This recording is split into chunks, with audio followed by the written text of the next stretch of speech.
10, 9, 8, 7, a 6, a 5, a 4, 3, 2, 1. I thought you were going to break into For the Longest Time. For the longest time. Whoa, for the longest time. If you tuned into the Rich Alvarez stream, you will see some fuse of many things. That's not proper English, but I don't care. I'm making this up. We've been on YouTube for 20 years. Yeah, that's pretty good. Yeah. Anyway. And you probably missed that because you're watching an Ultimate ad or something. Anyways, welcome to the Rich Alvarez stream. I'm Rich Alvarez. With me, as always, is Chris. Hello, good to see you guys again. So, yeah. Welcome to the 20th anniversary live stream bonus episode. Bonus! We had so much fun last weekend. We wanted to do another stream for a few reasons, actually. So, reason number one, 20 years on YouTube is a major milestone, and we felt like there was more reflections that we wanted to do. Reason number two, we were reading a lot of the YouTube comments, and there were a ton of people who said that they were bummed that they missed last week's stream. So hopefully some of you guys will be able to catch this one live. And then number three, the stream died, actually, and then we had to quickly restart it because we were on my phone, which has about an hour-and-a-half limit now instead of a 2-hour limit. So we switched over to Richie's phone, and we lost a bit of momentum. So we wanted to kind of finish where we left off, since we didn't actually get to recap all the things we wanted to discuss. That's right. We had like 80 people watching. It was actually 95. Wow. Yeah. But then the stream died, and it took us, like 10 minutes to switch over? And then we had about 40 people, so we lost our momentum. Should we continue? Should we? Like, there was a little bit of confusion, so I apologize. We have a backup this time, so if we get to the hour-and-a-half mark and we want to continue, I have a way to charge my phone while we're streaming. Yeah, the backup is we just finally plug Chris's phone in to charge it. The problem is that then we can't use the mics, so the audio quality will just be straight off of my phone. But we have a plan, and we had so much fun that we wanted to do this again. Now, with that said, I don't see the live chat at all. Oh. So how do we make that come up? Well, Chris, let me tell you. We're back at the usual place. Oh, okay, I see. You're going to pull it up. Live chat is right here. I apologize because I had that off from just watching YouTube on, regular. Yeah. All right. Well, anyway, thank you, everybody, for tuning in. It looks like we got quite a few people here, so if you haven't already, be sure to give this video a big thumbs up. And without further ado, I figure... Okay, perfect. There, yeah, we can see the live chat now. So thank you again, everybody, for tuning in. So I think what I wanted to do first, Rich, if you're good with this, is I actually wanted to reflect on the stream from last weekend and just our thoughts on finally getting Doug in on a live stream, since that was a very unique thing that we've never done before. And then we will pick up where we left off on the story of Rich Alvarez. The story of the Rich Alvarez Channel. Previously on the story of... I mean, we got as far as we all met at some point in our youth. And then we started doing Rich Alvarez Channel stuff with like Monster Mower and all that. We briefly touched, and I mean briefly touched, on just like the beginning of Stupid Mario. But I would say, since obviously we're most known for Stupid Mario, we will try mostly talk about that, to go into details on how that got started. We've told this story in previous anniversary stories before, but this time we'll try to do more. And also it's just fun to retell that story because sometimes we remember different aspects of it that we didn't share in previous times. Anyway, with that said, so last weekend we were hanging out with Doug. I imagine most of you guys probably saw that stream. If you haven't, it's on our YouTube channel. You can find it under our previous live streams tab. But I have to say, that was really fun, and we weren't actually sure if Doug was going to be down or not to do it. It was very coincidental that he happened to be visiting town. And we all went on vacation together, and like Rich and I basically we kind of sprung it on him at the most opportune moment where we were like, hey Doug, 20-year YouTube anniversary, this would be a great time to say hi to the fans. And he fortunately was down and jumped in, but I just wanted to say thank you guys for being nice and just, being cool in the chat and kind of sharing with Doug how much you appreciated us being, on YouTube over the years, because the first time you're in a live stream, it can be a little bit nerve-wracking. Yeah. So Doug didn't know what to expect, so you guys were really nice to him, so thank you for tuning in. Most of you were really cool in the chat. Like 99%. Yeah, we had a couple people break the rules, and we took care of them. But then, right, so yeah, so be cordial, be nice. You can ask us again, super chat, and you can ask us any question you want within reason. We're not going to answer any crazy things, and nothing too personal. But if you do super chat with a question, we will stop everything we're doing and answer your super chat. Yeah. But highlights from last weekend that were really fun. So Doug finally said the From Mona line, and he built it up really good too. Yeah, he did it really That was well. actually probably like my favorite part of the stream, because he like built it up real good and was talking about the gigaloop, which is a phrase from that British TV show Coupling, yeah. which was kind of like Friends or How I Met Your Mother, but it was from Britain. But they had that phrase where you start laughing and you can't stop laughing, called a gigaloop. So he was explaining that, which was really fun. And then it was also just interesting to hear Doug's perspective on how we all became friends, because even though you're kind of like the core of the group and you were like the visionary to get us going and making YouTube videos, none of this would have happened if Doug didn't like sign off on with making a video in that English class. Oh, yeah. Because if Doug hadn't been enthusiastic about it, like it never would have happened. So I have to congratulate Doug for like having the vision to do it from the beginning. And we have a super chat from Radical Jaws. Radical Jaws says, "You guys got to stream Pal World. It's a ton of fun." And now, hold on. Yeah, I was going to Thank you so much for your generous super chat, Radical Jaws. I think we've got a kitty cat who is rubbing up against our.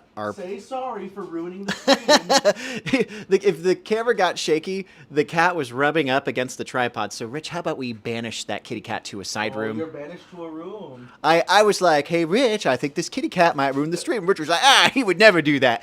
Do it. I can't believe the kitty cat ruined the stream. Anyway, but yes, thank you, Radical Jaws. So I played a ton of Power World when it first came out. I've been seeing it pop up in like my YouTube algorithm again. It sounds like a lot of people are getting back into it because I guess they did like some new updates. So I may have to jump in and try that again. But I did really like Power World. It was a really fun game. So good to know. I don't know if we'll stream it again because Rich and we haven't done a gaming live stream in quite a while. Probably the next one we would do would maybe be Ocarina. Or cannot Star Fox. wait for Ocarina of Time, obviously. As you could tell from when I got up, Chris and I are propped up on a bunch of pillows because this leather couch just like sinks. Oh, Power World beat the Nintendo lawsuit. Okay, thank you, Kid Rhino, for that's sharing good. that. I was hoping That's that they awesome. would. Not, obviously I love Nintendo, but I don't think that anybody, remember the whole like remake thing. Oh, JBug2000, thank you for your generous super chat. Says, do you keep in touch with the rest of the cast? Actually, I was just talking to Matt Provincial last night trying to get him on this stream. I forgot to mention that I to didn't know. you. This is news to me. I was only going to really mention it if he was okay with being on the stream because, I know that it would have created some technical things. But so Matt, there was a chance that Matt was going to join us today. Unfortunately, he's in the middle of a big audition or rehearsal for whatever current Matt Provincial's live stage performance here. So he was busy, unfortunately, but it was one of those, hey, let me know by the end of the day. And then he let me know this morning that he couldn't make it. And but otherwise, see, like Chris and I like to stream when we're doing these casual couch streams a certain way. And, if Matt was to join, then we'd have to like set up like a StreamYard or OBS thing. And it would have been like a picture-in-picture. And that adds a lot of complication. So I wasn't even going to annoy Chris with the details unless Matt absolutely could. I'm glad you asked him. Yeah, no, that honestly, if someday in the future, and again, it's hard because Rich and I are still local, but both Matt and Doug are now in other states. So trying to get two people who live out of state to be in town at the same time is very difficult. But maybe for the 30th anniversary stream, if we're all still around, we'll try and get them both in the same room at the same time. I think as like Chris was kind of alluding to earlier, it's like you guys don't even know how hard it was to get me, Chris, and Doug in the same room. It was tricky. Like to get four of us in a room together, I feel like that would be impossible at this stage. I mean, we could do something virtual, like we're all like on a video, like a Zoom call on StreamYard, but there is something special about being in the same room with everybody. But yeah, but just to recap on that, I would say we probably keep in touch with the majority of the cast. Yeah. But at the same time, we've been doing this for 20 years, so just as time goes on, you just kind of lose touch with people, even people that you might have been close to, you just haven't talked to them. So, but thank you for the super chat. That was very kind of you.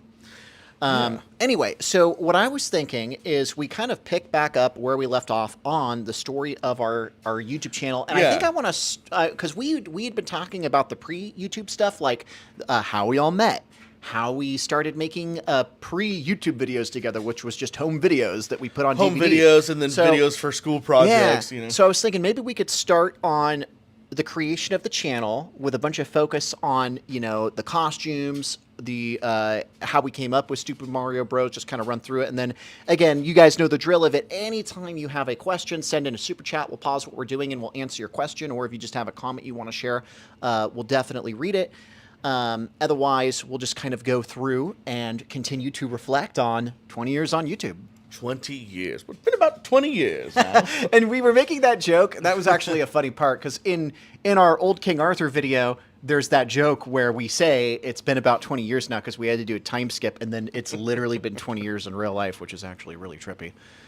Wow. And what was funny is that was actually said in 2005. So 2025 would have been the 20 years because it was pre-YouTube because that was channel. before YouTube. Yeah, well, before at least our YouTube channel. So anyway, I think I want to pick up on the creation of the YouTube channel. Now, you made the YouTube channel on July 13th, 2006. That's right. Do you even remember, and I don't know if you do, but how you first, why you made the channel, what made you pick YouTube, how you first heard about it, any of that stuff?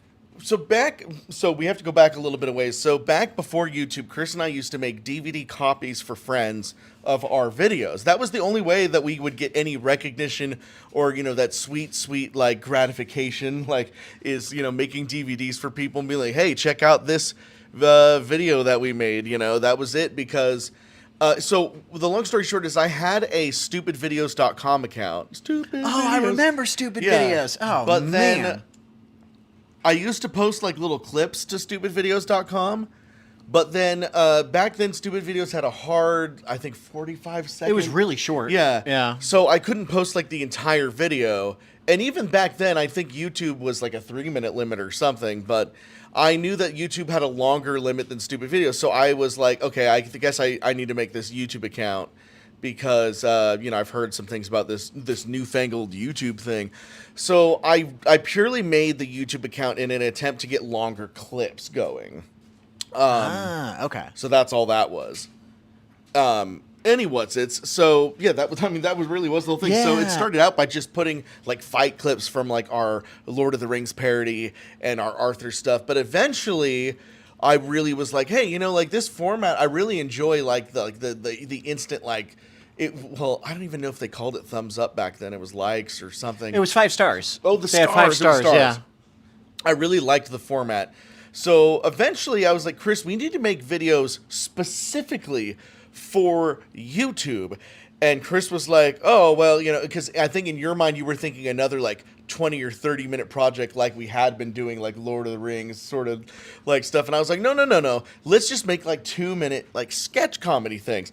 And so we started doing, well, it was originally called The Adventures of Rich and Chris or something like that. We retitled it multiple times. Eventually it just became Monster Mower because that was at the time the best idea. It was a good idea. We just filmed ourselves getting chased by the lawnmower in a very Evil Dead inspired comedy.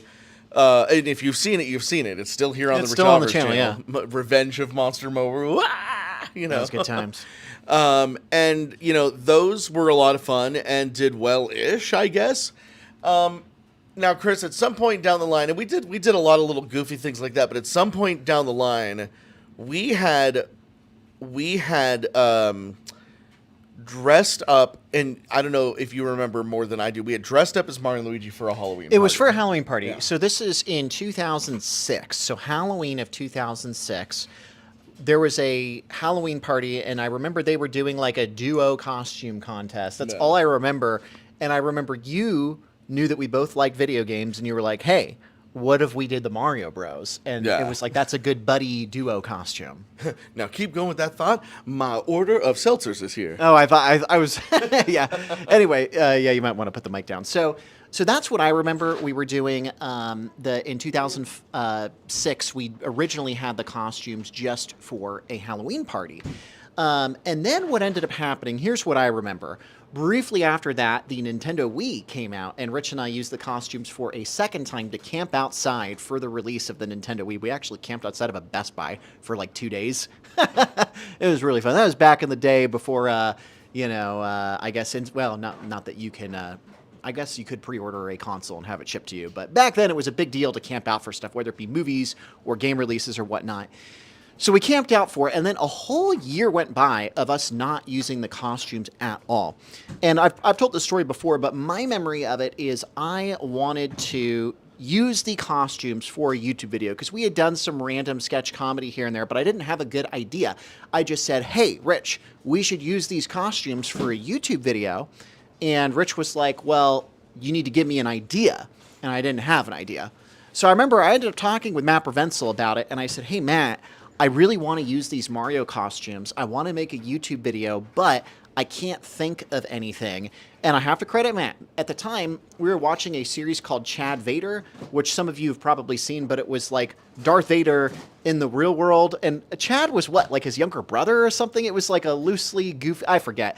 But it was a web series where a guy looked like Darth Vader, but he called himself Chad Vader. It was just basically a web series where this guy in a Darth Vader costume worked at like a grocery store, right? I think that's what it was. So we used to quote that all the time. So I told Matt I wanted to make a video with the Mario Bros. And Matt was like, well, hey, if these guys are doing a Darth Vader Star Wars parody called Chad Vader, what if we did a web series with the Mario Bros. In the real world? And I was like, that is a great idea. So we told Rich. Rich was seemingly okay with the idea and maybe not super enthusiastic. Now, I wanted to call it Super Teenage Mario Bros. Because at the time, we were all still teenagers. And we decided to film the iconic first episode, which of course you guys have all seen, which is Stupid Mario Bros. Episode 1. And I remember when I told Rich that I wanted to call it Super Teenage Mario Bros., he was like, that's a stupid name. In fact, we're going to call it Stupid Mario Bros. Hence, the name was born. Now, at the time, I remember I didn't really like the naming title, but it is what it is. And eventually, you guys used to joke that Stupid Mario Bros. Turned into Epic Mario Bros. Or Smash Bros. IRL. But that's how I remember the initial show starting. Now, when we did that first video, even though we were thinking about making it a web series, we weren't actually sure if it was going to continue and if we were going to make more episodes. But what I do remember, and this is some deep lore, is that back at the time, there were fan forums for Nintendo fans, and there was the official Nintendo forums called Insider, and Nintendo ended up shutting them down, and then a new group of fans created a backup called Insider 2. So it was just classic online forums for people to talk about video games, and I had actually spent several years there just posting, and you guys who know the really deep lore, I used to create sprite comics. So I would just take little 2D sprites and I would make these goofy little comics of like Link and Zelda and Mario characters using Microsoft Paint.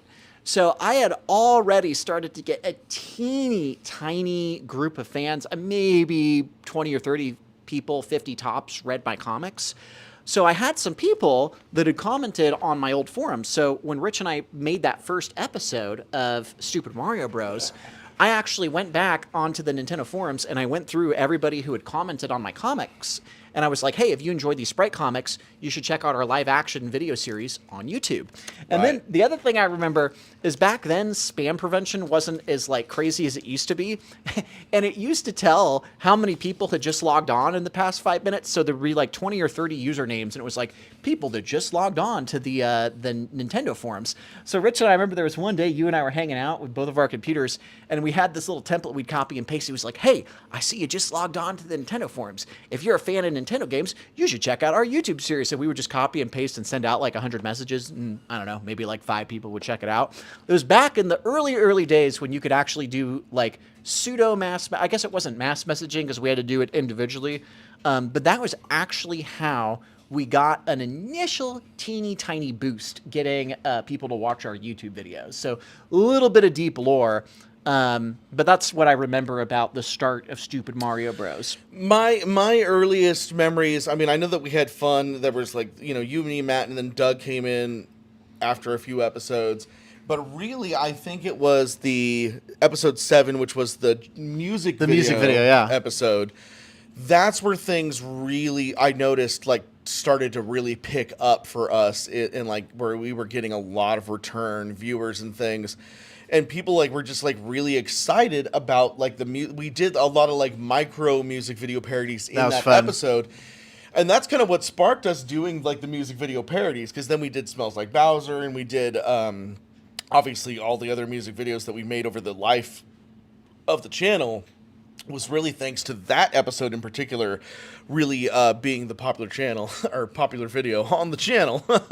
Anyways, I apologize for being away for 3 minutes. I forgot that I had dashed some seltzers and some necessary things, but I figured rather than leave and go to the store and delay the stream further, I would just dash it because, you know. Hey, it all works out. That's why when you have two people on stream, somebody can tag team it. Anyway, so that's some of my early memories of Stupid Mario Bros. Another thing I wanted to mention that I think is worth shouting out is how the bloopers came about. So when we used to do the DVDs, home videos of like King Arthur, you did actually start to add in like blooper reels. Right. So that was something that we did. But I remember with Stupid Mario Bros., initially we didn't have bloopers in the first few episodes, but I think it was after episode 5, which was our fight scene where it was Mario and Luigi versus Wario and Waluigi, we did like a little dance thing for what was it, Let's hang on to what we got. Yeah, Because I couldn't remember the Jersey Boys. That's what it was. Yeah. It was Frankie Valli and the Four Seasons. The thing is, we had a lot of bloopers. I didn't think to put them in right away. Eventually, of course, we have our entire blooper, Our like, video our of 4 all hour of our blooper bloopers, reel yeah. or whatever from all of the, and you know, there's all the bloopers from the first episode. Duck Hunt. But I remember it was in episode 6 when you're throwing the Pokeball at Ash, and we kept on missing and missing and missing. And I remember I remember I was like, dude, that would be really funny. And you were like, okay, sure, I'll put those in. We'll make a blooper reel. And then pretty much after that, I think the end of the episode would just have bloopers. Although there were some videos where they had standalone bloopers, but I can't remember. At one point, we switched from having them at the end of the, because like it's when the bloopers started to become like 3 minutes long that I was like, the bloopers got their own blooper reel separate from the episodes. Because there was a period of time where YouTube had a 10-minute cutoff.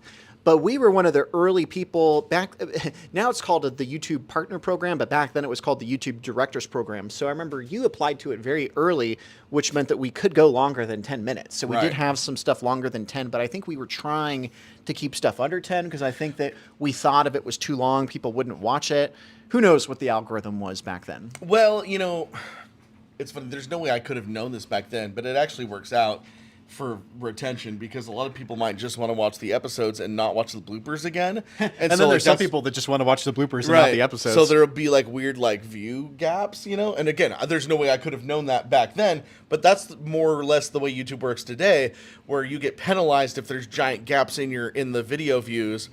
So it's actually a good thing that I eventually separated the bloopers from because then people just watch whatever they want.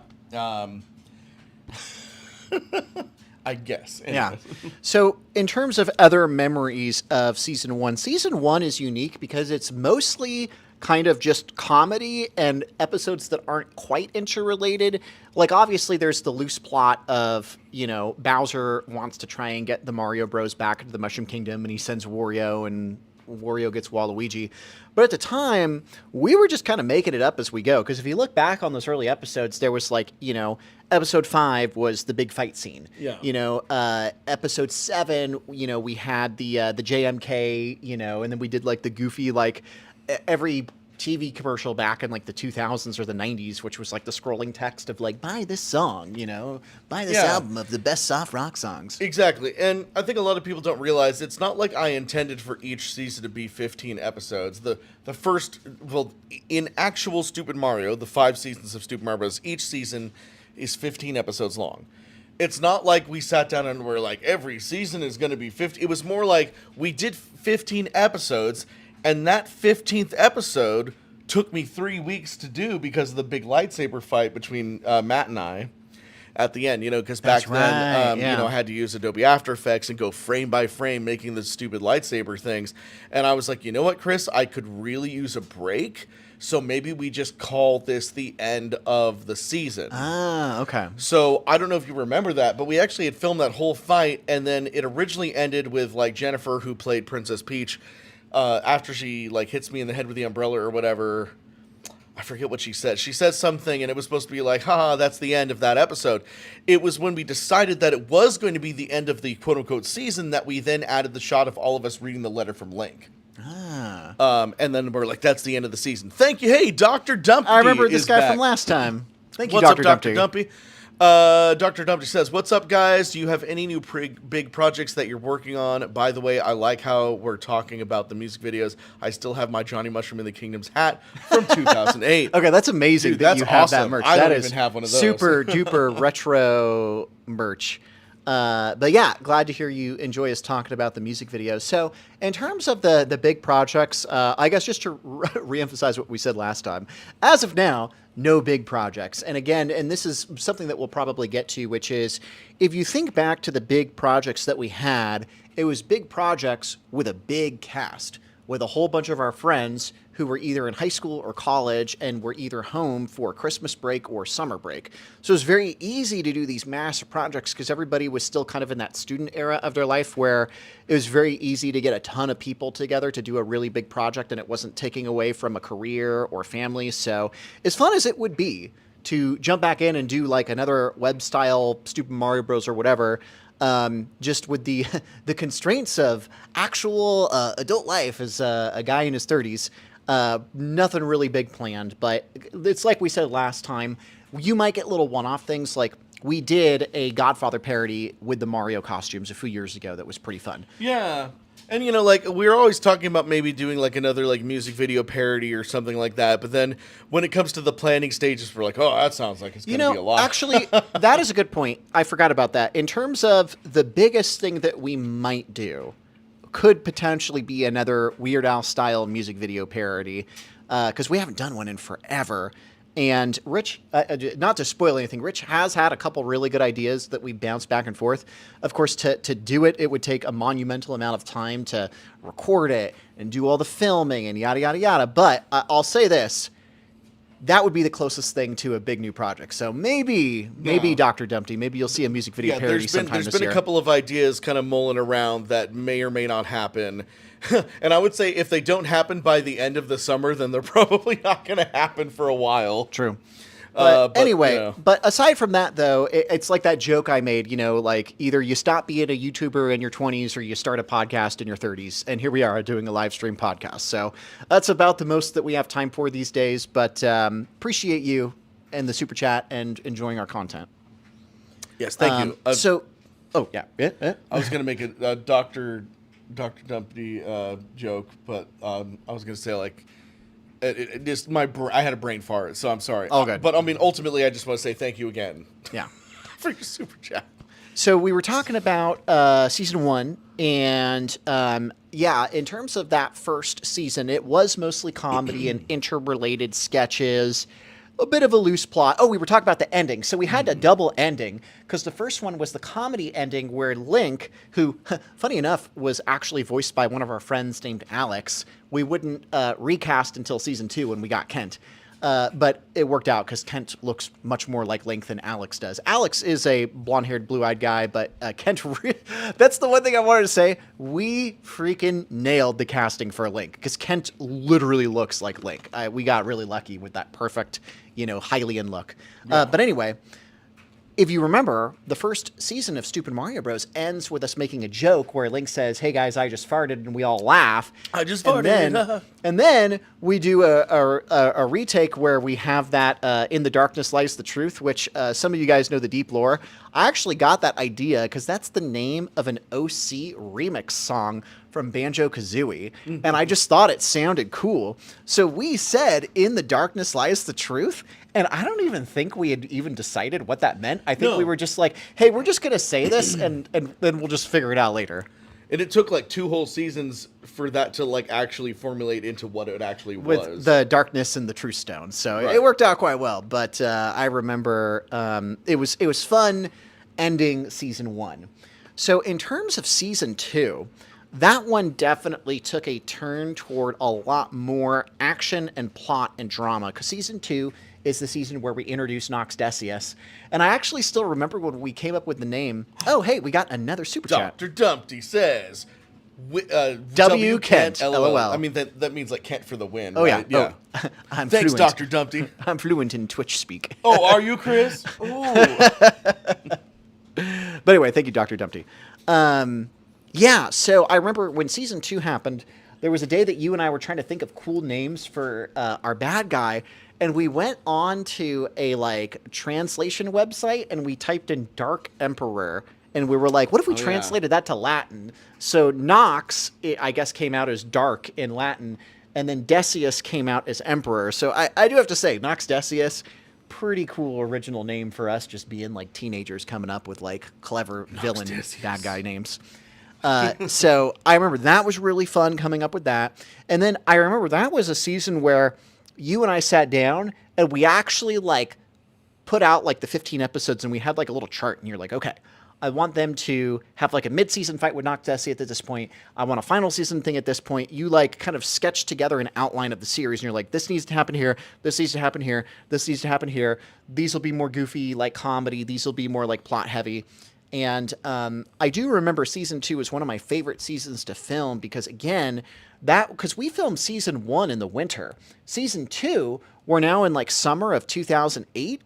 And we were all on summer break at that point and had an insane amount of free time. And, the days were longer. We had more daylight. It was easier to get like filming done. But that also was the year that I remember that we did the JMK part 2, where we introduced Scott Otter, which was my favorite episode of all of Stupid Mario Bros. And we did the 3-parter. Right. So I just remember having so much fun filming season 2 because it was like, it felt like an endless summer vacation. Every day, Rich and I were hanging out. We were making each other laugh, just writing the scripts together, trying to think of like what extra characters we could bring into the show. But season 2 will always hold a special place in my heart because that was just such a fun time. Yeah, I think Scott coming in... Man, I remember we tried to get Scott in earlier for something else. I'm ultimately glad that for whatever reason he couldn't come in till then, because I think Scott would have ended up just being like a one-time thing before, or I don't know, maybe we would have expanded whatever that character was going to be, I don't know. But I'm really happy that Scott just kind of became the manager forever after that. I love him yelling at everybody. We only have 5 minutes left, What are you going to do? Marty Man, thank you so much for your generous super chat. Marty Man says, I really like Kent Melville's Link. Really great actor for Link. I wish I saw more of it. I'd be cool if he reprised his role in this Zelda movie. Let's call up Nintendo and say, hey, we got an even better looking guy to play Link who looks more like Link than the person that you cast. I'll say this, Marty Man. I think that Kent he enjoyed playing the role when we were doing it because he's a good friend and we had a lot of fun. But I don't think that Kent was ever like goaling for being like an actor long term. And that is to say, I don't think that like when we were done with Super Mario, I think that he hasn't acted. He's not an actor. He's like into finances or something. He did a lot of acting in high school. Because remember when he was like one of the main character. I don't know. He was in How to Succeed in Business Without Really Trying. No, I know. Yeah, but I mean that was more like he was getting those elective credits. Yeah. Well, I think the point is if you really think about it, out of all of our friends, really the only one that's still doing this and trying to be a full-time actor is Matt Provenzel. Yeah, so Matt's doing that professional acting thing. Most people, for me, it was always just a fun hobby. Matt's trying to do it like legit. But the point is, I do think that we like really nailed the casting with Kent, and he just looked like Link. And I think he did a really good job, especially if you go back and you look at some of those like goofy videos from season 2 where he's running around with the chicken and just having like a good time. Yeah. So Kent did a really good job. I think everybody kind of found their thing, and I do think that Kent had a really great time doing it.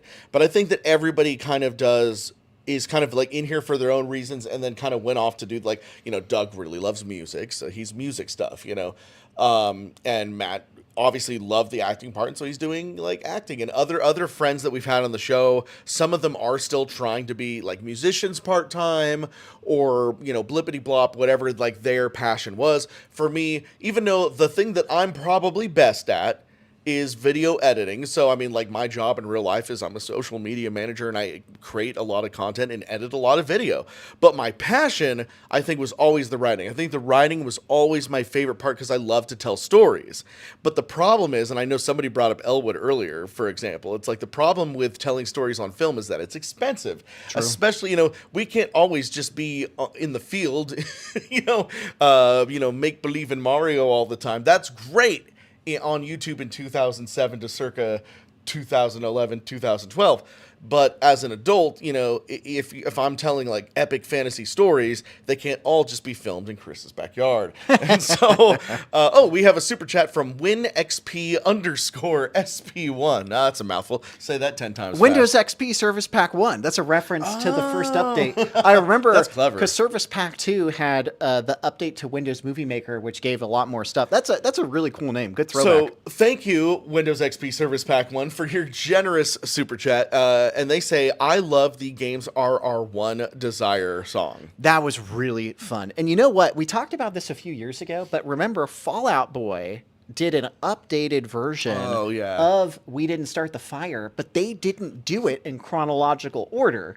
But you did. So I was saying it's just funny that a band with like millions and millions of dollars and could have paid writers to write out a bunch of references and done it chronologically. They didn't do it chronologically. But when Rich made Games Are One Desire in 2008, you did that all by yourself and you actually put it in chronological order. And by the way, this was before AI, so it wasn't like Rich could have AI do it for him. But anyway, we did make a lot of really fun music videos back then, and I would say that's probably one of the most creative because it took a lot of time to get them in order and rhyming. Chris and I are pre-AI. We actually had to do everything ourselves.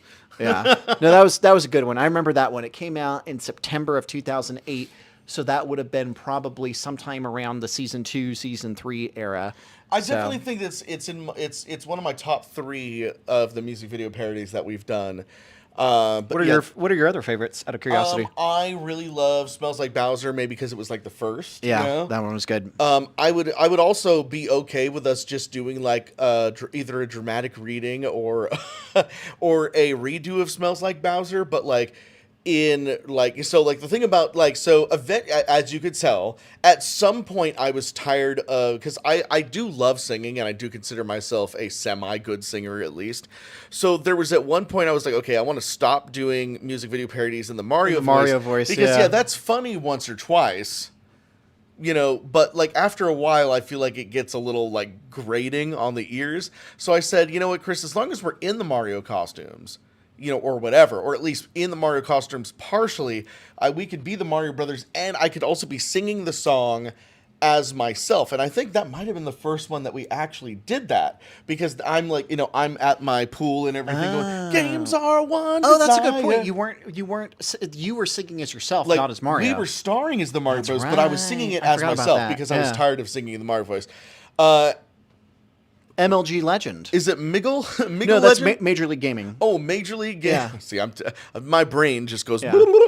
Major League Gaming Legend 3654. Thank you for your super chat. Says sitcom producer offer big money. Would you take it? Yeah. Yeah, I was gonna say easiest decision ever. I mean, yeah, I love writing shows, and technically, I've written mock sitcoms before. One of them actually became one of our shows, The Poor Life of Rich. Oh, I forgot about that. Which, was very sitcom-y in its own way. It's another show that, just didn't finish because we ran out of money. That's, again, I will get back to that conversation in a minute because I was talking about writing and running out of money, and then your stuff doesn't happen. but yeah, if a sitcom producer was like, Rich Alvarez, we'd love you to write, 10 or 20 episodes, sure, as long as it's just writing. I don't think that I'm TV screen ready. I would feel uncomfortable standing next to like a Jared Padalecki. I've been watching a lot of Supernatural again lately, so I'm thinking of like Jared Padalecki and Jensen Ackles. Those guys are like 6 foot whatever, and I'll just be like, "Nyeh." But I love writing, and I'll never say no to writing something. So yeah, if anybody has a producer friend that needs a writer for their sitcom. Anyways, thank you for your super chat. Now, speaking of things that weren't directly related to Mario, and not necessarily that this was sitcom-y, but we should briefly talk about YouTube news. Because around this time, to get to YouTube news. We were doing Super Mario Bros. and we were doing the music video parodies, and off season we were doing YouTube News. So YouTube News is another one of those things where it's like I had so much fun doing it, but I wish that hindsight is really hard for me because I love creating stuff, and then I hate 5 years later being like, I wish I had done it this way, this way, this way. I think that's one of the plagues of being a creative person sometimes, is that you reflect poorly on stuff you've done, even though everybody around you's like, but that was so good, you know? It's like I'm the always super critical of your own work. Yeah, it's like I always like no. It's like in YouTube News is definitely one of those things where it's like I had a lot of fun, but it would have been so easy to tweak a few things.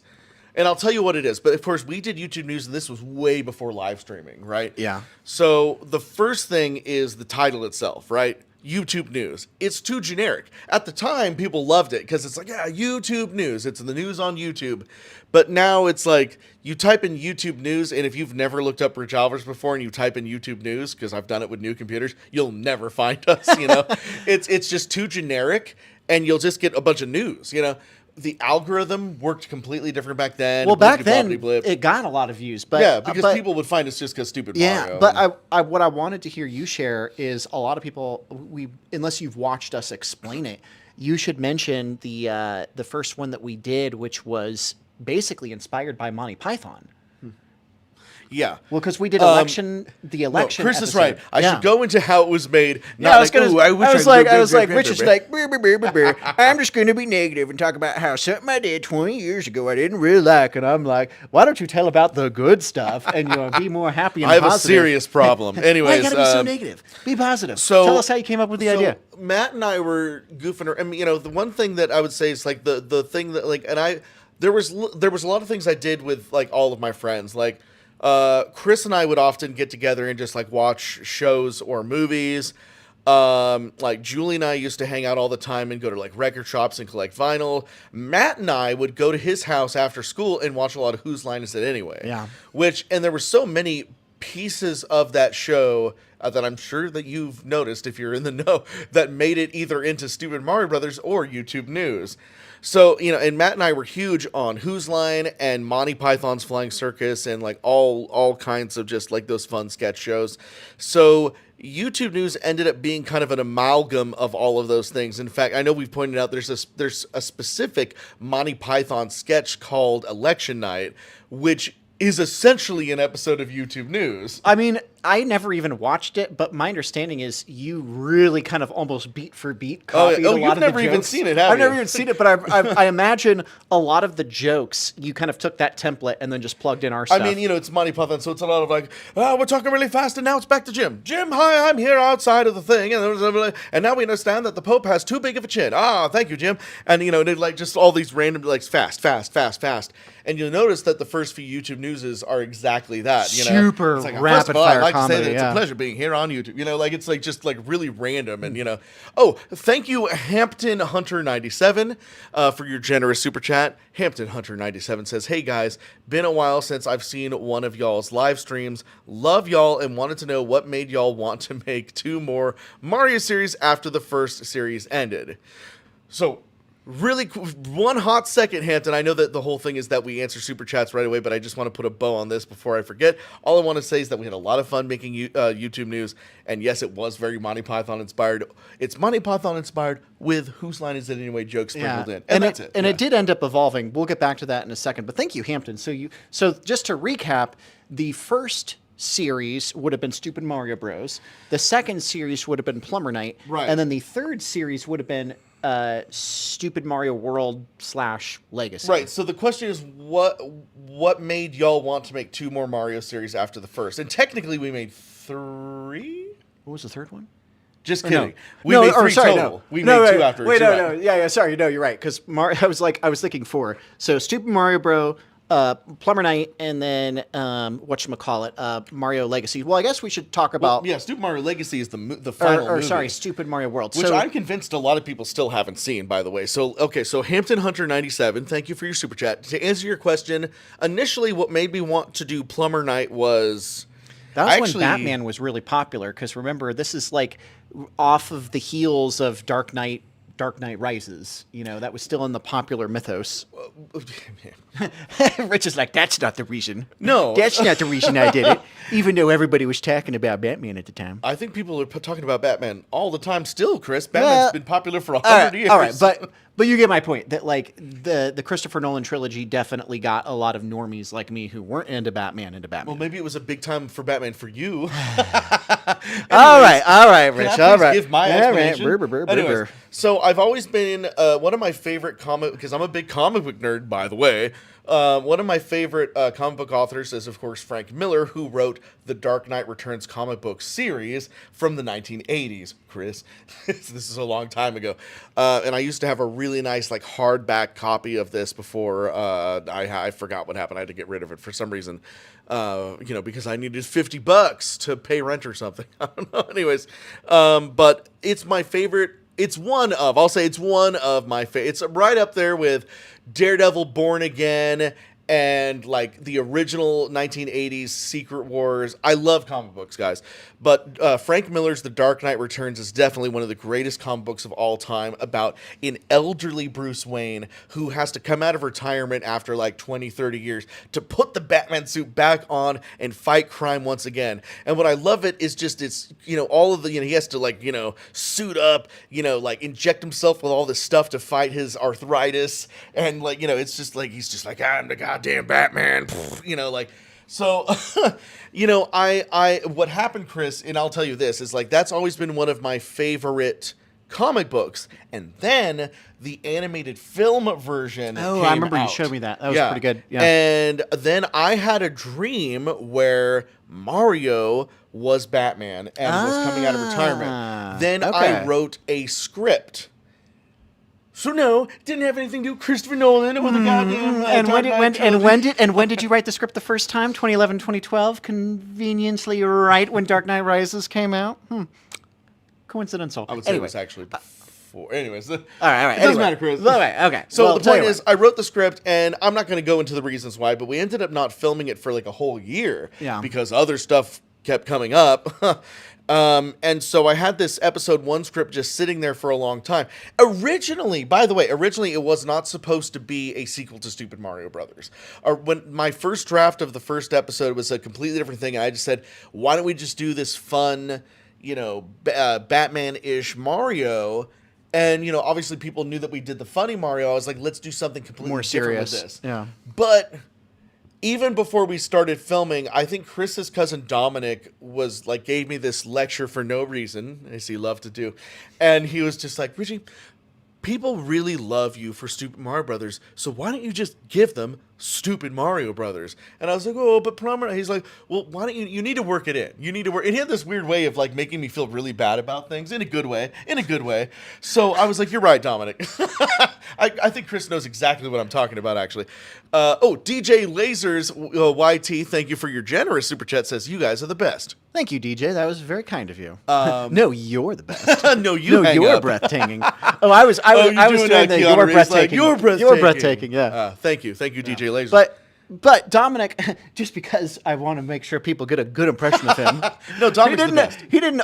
Okay, I get what you mean. He maybe make you feel bad in the short term, but good in the long term. That was his superpower. He had a lot of really good ideas. Dominic convinced us to do the Gangnam Style parody, the Gangnam Style parody, and also the Harlem Shake. And both of those were his idea. Was kind of like one of the key inspirations for the Styrofoam video too. And a lot of goofy stuff, I will give Dominic his due, but I'm just saying, like, he had this uncanny ability to like make me think about things way harder than I needed to and be like, yeah, you're right.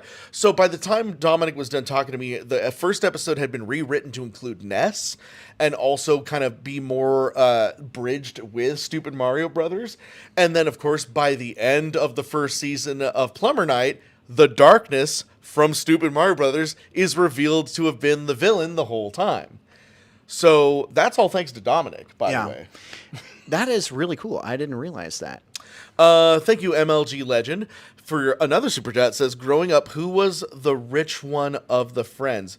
Well, my name's Rich, so I was the, Or do you mean wealth? I think if you mean who was rich, this is rich. But if you mean wealth, all of us were pretty just came from solid middle class Middle-class families. America I don't here. I don't really think anybody came from like a super wealthy family. It was just we were all very average, middle class.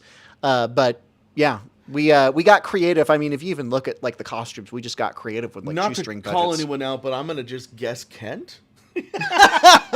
Maybe. I don't know. I never went to his house. I mean, we all kind of lived in the boonies here. Nobody was super wealthy as far as I know. I think even if we did speculate, they probably would appreciate us giving them the privacy. So. Yeah, maybe they don't want anybody to know that, but I would say, Anyway. I mean, I'm definitely poor now. But anyways, thank you for your generous super chat. Shakira ASMR 777, thank you for your generous super chat. We remember you from the last stream as well. Yeah, thanks for jumping in again. Stories about the song parodies and originals. Well, we did do a little bit of that earlier, but but I'll say this. My favorite story ends up being the parody of Smash Mouth because Chris and I actually got into Rolling Stone magazine. Forgot about that. And Smash Mouth themselves were on the radio. Well, there were two times. two I want to events, make sure okay. that there's two events where they heard this. Okay, so because you can't say the first part without the second part because otherwise it makes us look I'm gonna terrible. let you tell the story. All right. So probably the best story about one of them was, like Rich said, when we did the All-Star Smash Mouth parody, we'd kind of just happened to make a parody of it before that turned into a meme. And just because we happened to be one of the first people on YouTube doing a parody of it, if you go to Know Your Meme, it credits us as the first popular parody kicking off the memes. Whether we kicked it off or not is debatable. I think it was just luck that we happened to be one of the first ones. But there was a radio station that played just a clip of the song completely out of context to the band Smash Mouth. And they did not like it. They were like, what? But that's because they didn't show them the video. They didn't say it was a Mario parody. All they heard was just the chorus with zero context. But then when Rolling Stones did their big, it was, I think, the 20-year anniversary of the album, they then told them, by the way, this song is the one that kicked off all the memes. And then they were like, oh, that was actually pretty creative. Yeah, Rolling Stone magazine was very generous and actually credited us for starting the All-Star Smash Mouth meme. And I think that is pretty cool. It was actually pretty neat. There was this girl who was a journalist from New York, and we had like an hour-long phone call. And I noticed we must have talked to her more than anybody else because I noticed she quoted us more than anybody else because we were just going on and on about all the meme lore. Anyway, you can still pull up that times. article on rollingstone.com. And we did a video on it too, talking about it. But that's probably the best story. Yeah, that's definitely my favorite story because it has legs. Yeah. You know. Other than that, again, a special credit to Dominic for being like, "Hey guys, there's this really funny Gangnam Style video that you should check out." And for like 2 weeks, I'm like, pass. The Harlem Shake one is worth talking about too. And by the way, you have your phone to read that other super I was chat, just going to say, Dr. Dumpty just super chatted. Thank you very much, Dr. Dumpty, for your generous super chat.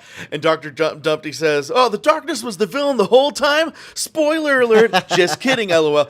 And so thank you, Dr. Dumpty. Yeah, it's like, I'm sure most of you, if not all of you, hopefully have seen the first season of Plumber Night and know that the darkness was the villain. And actually, I still have Spoilers. to continue answering that previous question about the two Mario shows. well, we were getting, but we'll get back to that. anyways, yeah. I wanted to mention Harlem Shake real quick and then jump back to that. That sound good? Yeah. I'd say the second one that was probably the most fun, and again, I got to credit my cousin Dominic, which, by the way, we did a live stream a year or two ago where we actually had him hop on a video interview because he's making a video game his right now gaming called stuff, Former yeah. Dawn, which is an NES retro game. Looks really cool. Where we interviewed him and we recapped all the cool stuff he did for our channel because he lived with us for a year back when we were at our old apartment. But anyway, my favorite story probably is the creation of Harlem Shake because Dominic was on Reddit all day and saw one or two people hit the front page of Reddit early for doing a parody of Gangnam Style.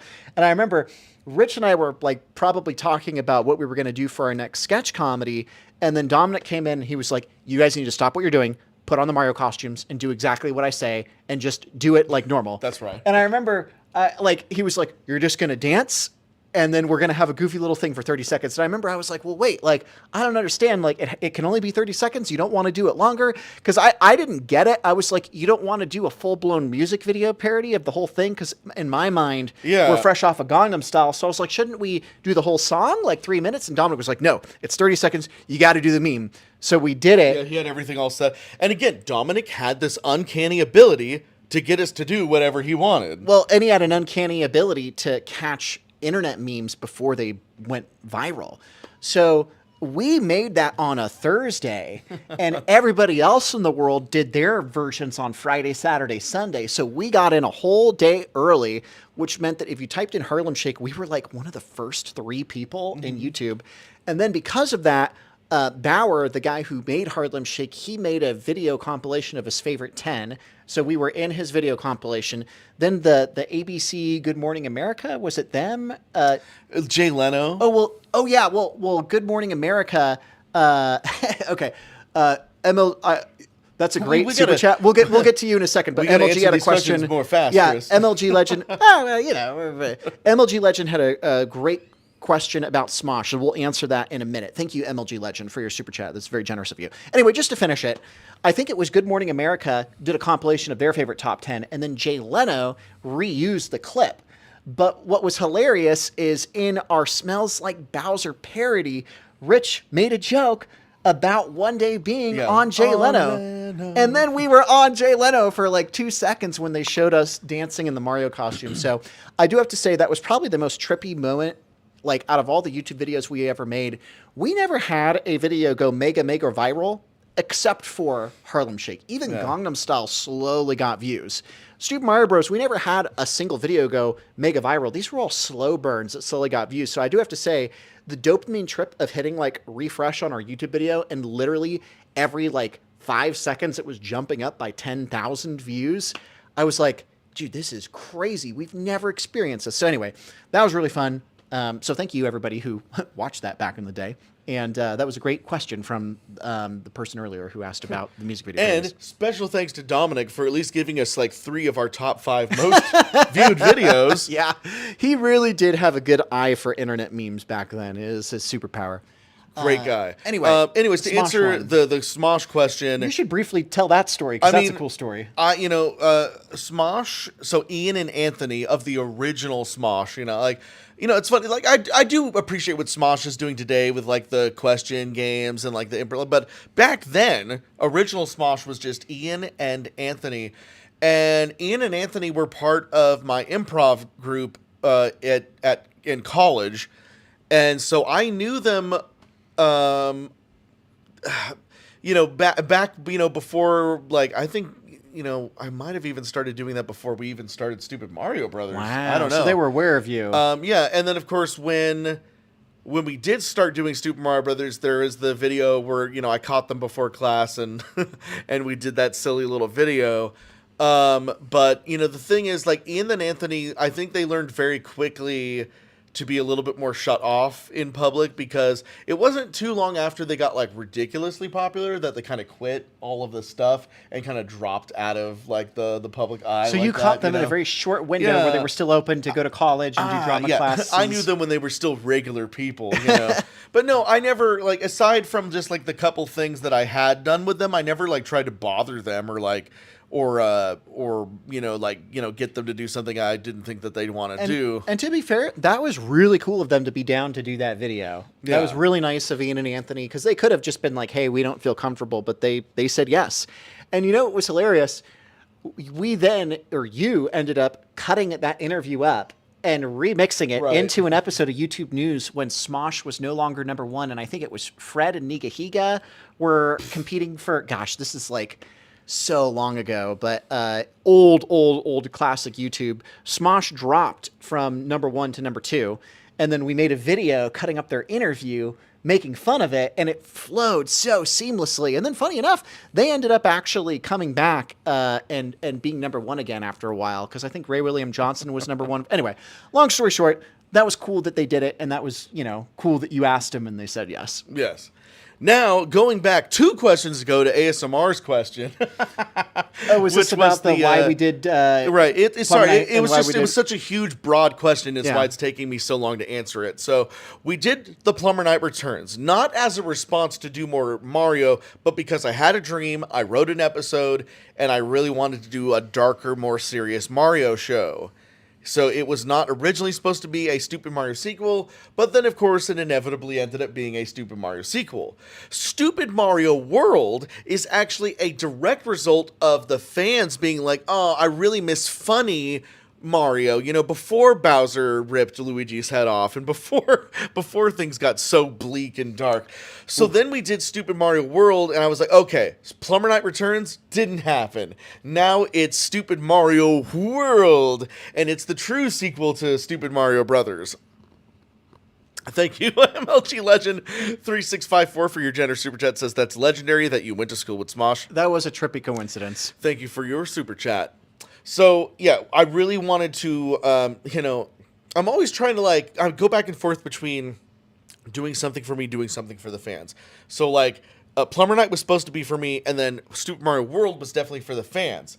Sadly, or whatever, Stupid Mario World also became more serious because I just can't help myself. And of course, as you know, in our final film from 2017 that many of you still haven't seen, Stupid Mario Legacy, the world of Stupid Mario Brothers, Stupid Mario World, and The Plumber Knight Returns all come together in one final showdown. And I hope that answers your question. All right, we have a question from Mingern 9989. I don't know how to say your username, but it's MNGRN 9989. Thank you for your generous super chat. Says, I remember episode 65 of SMB ended like in interactive adventure with Join Darkness or Don't Join Darkness, but those video options were removed.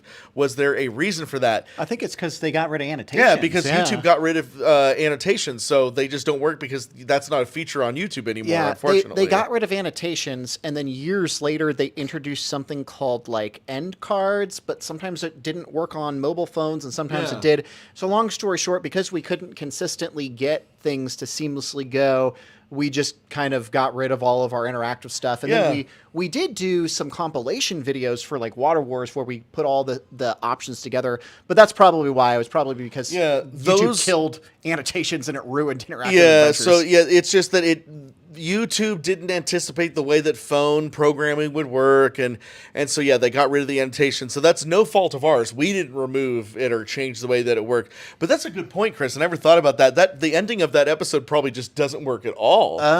Which means people are not seeing the end of episode 65 or whatever.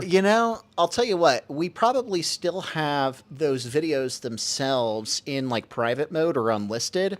Tell you what, we'll do some research and maybe we'll add those. Bringing that up. Maybe we'll add those to the playlist. I do kind of remember that now. It was like a big joke. It even had the Water Wars that's right. I was like, hey, wouldn't it be fun for this episode to end like an interactive adventure? But then, of course, I haven't thought about it a day since it happened. So thank you for. No one's ever brought that up before. I mean, I know people go through. There we go. So John just said the videos are in the description of episode 65. I think. So maybe we put them in there. That might have been afterwards. Okay, so you'll have to check the description. But again, Chris, people on their phones are not checking descriptions. Yeah, so true. Well, anyway, you might just want to re-upload that episode at some point. One last thing I wanted to mention, going back to the jump from Stupid Mario Bros. To Plumber Knight, is keep in mind Stupid Mario Bros. Ended with episode 75 in 2012, and we didn't make Plumber Knight until 2 years later in 2014. During that 2-year window, we stopped doing episodic web content and we started doing what was supposed to kind of be Smosh-style one-off episodes. Here we go. I'm looking back. It says those links are private. Like Chris said, it's private. Okay, so I appreciate you guys letting us know. So tell you what, if I remember, I'll go back and move those from unlisted back, or from private back to unlisted, and add them to the descriptions. But I might not remember, but I'll try to remember. But anyway, going back to that era. Oh, we just got another super chat. Thank you, Shakira. ASMR 777 says, I recently saw episode 44. How did you deal with the stress of animating the 4-way beam sword fight? Not well. No, actually well enough. not well. I remember that was the second to last episode of season 3. Yeah, season 3. And we stopped doing the show for a while. And that was a big part of that because I remember I always struggled with the lightsaber fights because they do take forever. That particular, like, Wario... That's the four-way fight, Yeah, right? that's Wario versus Waluigi, Mario, and Luigi.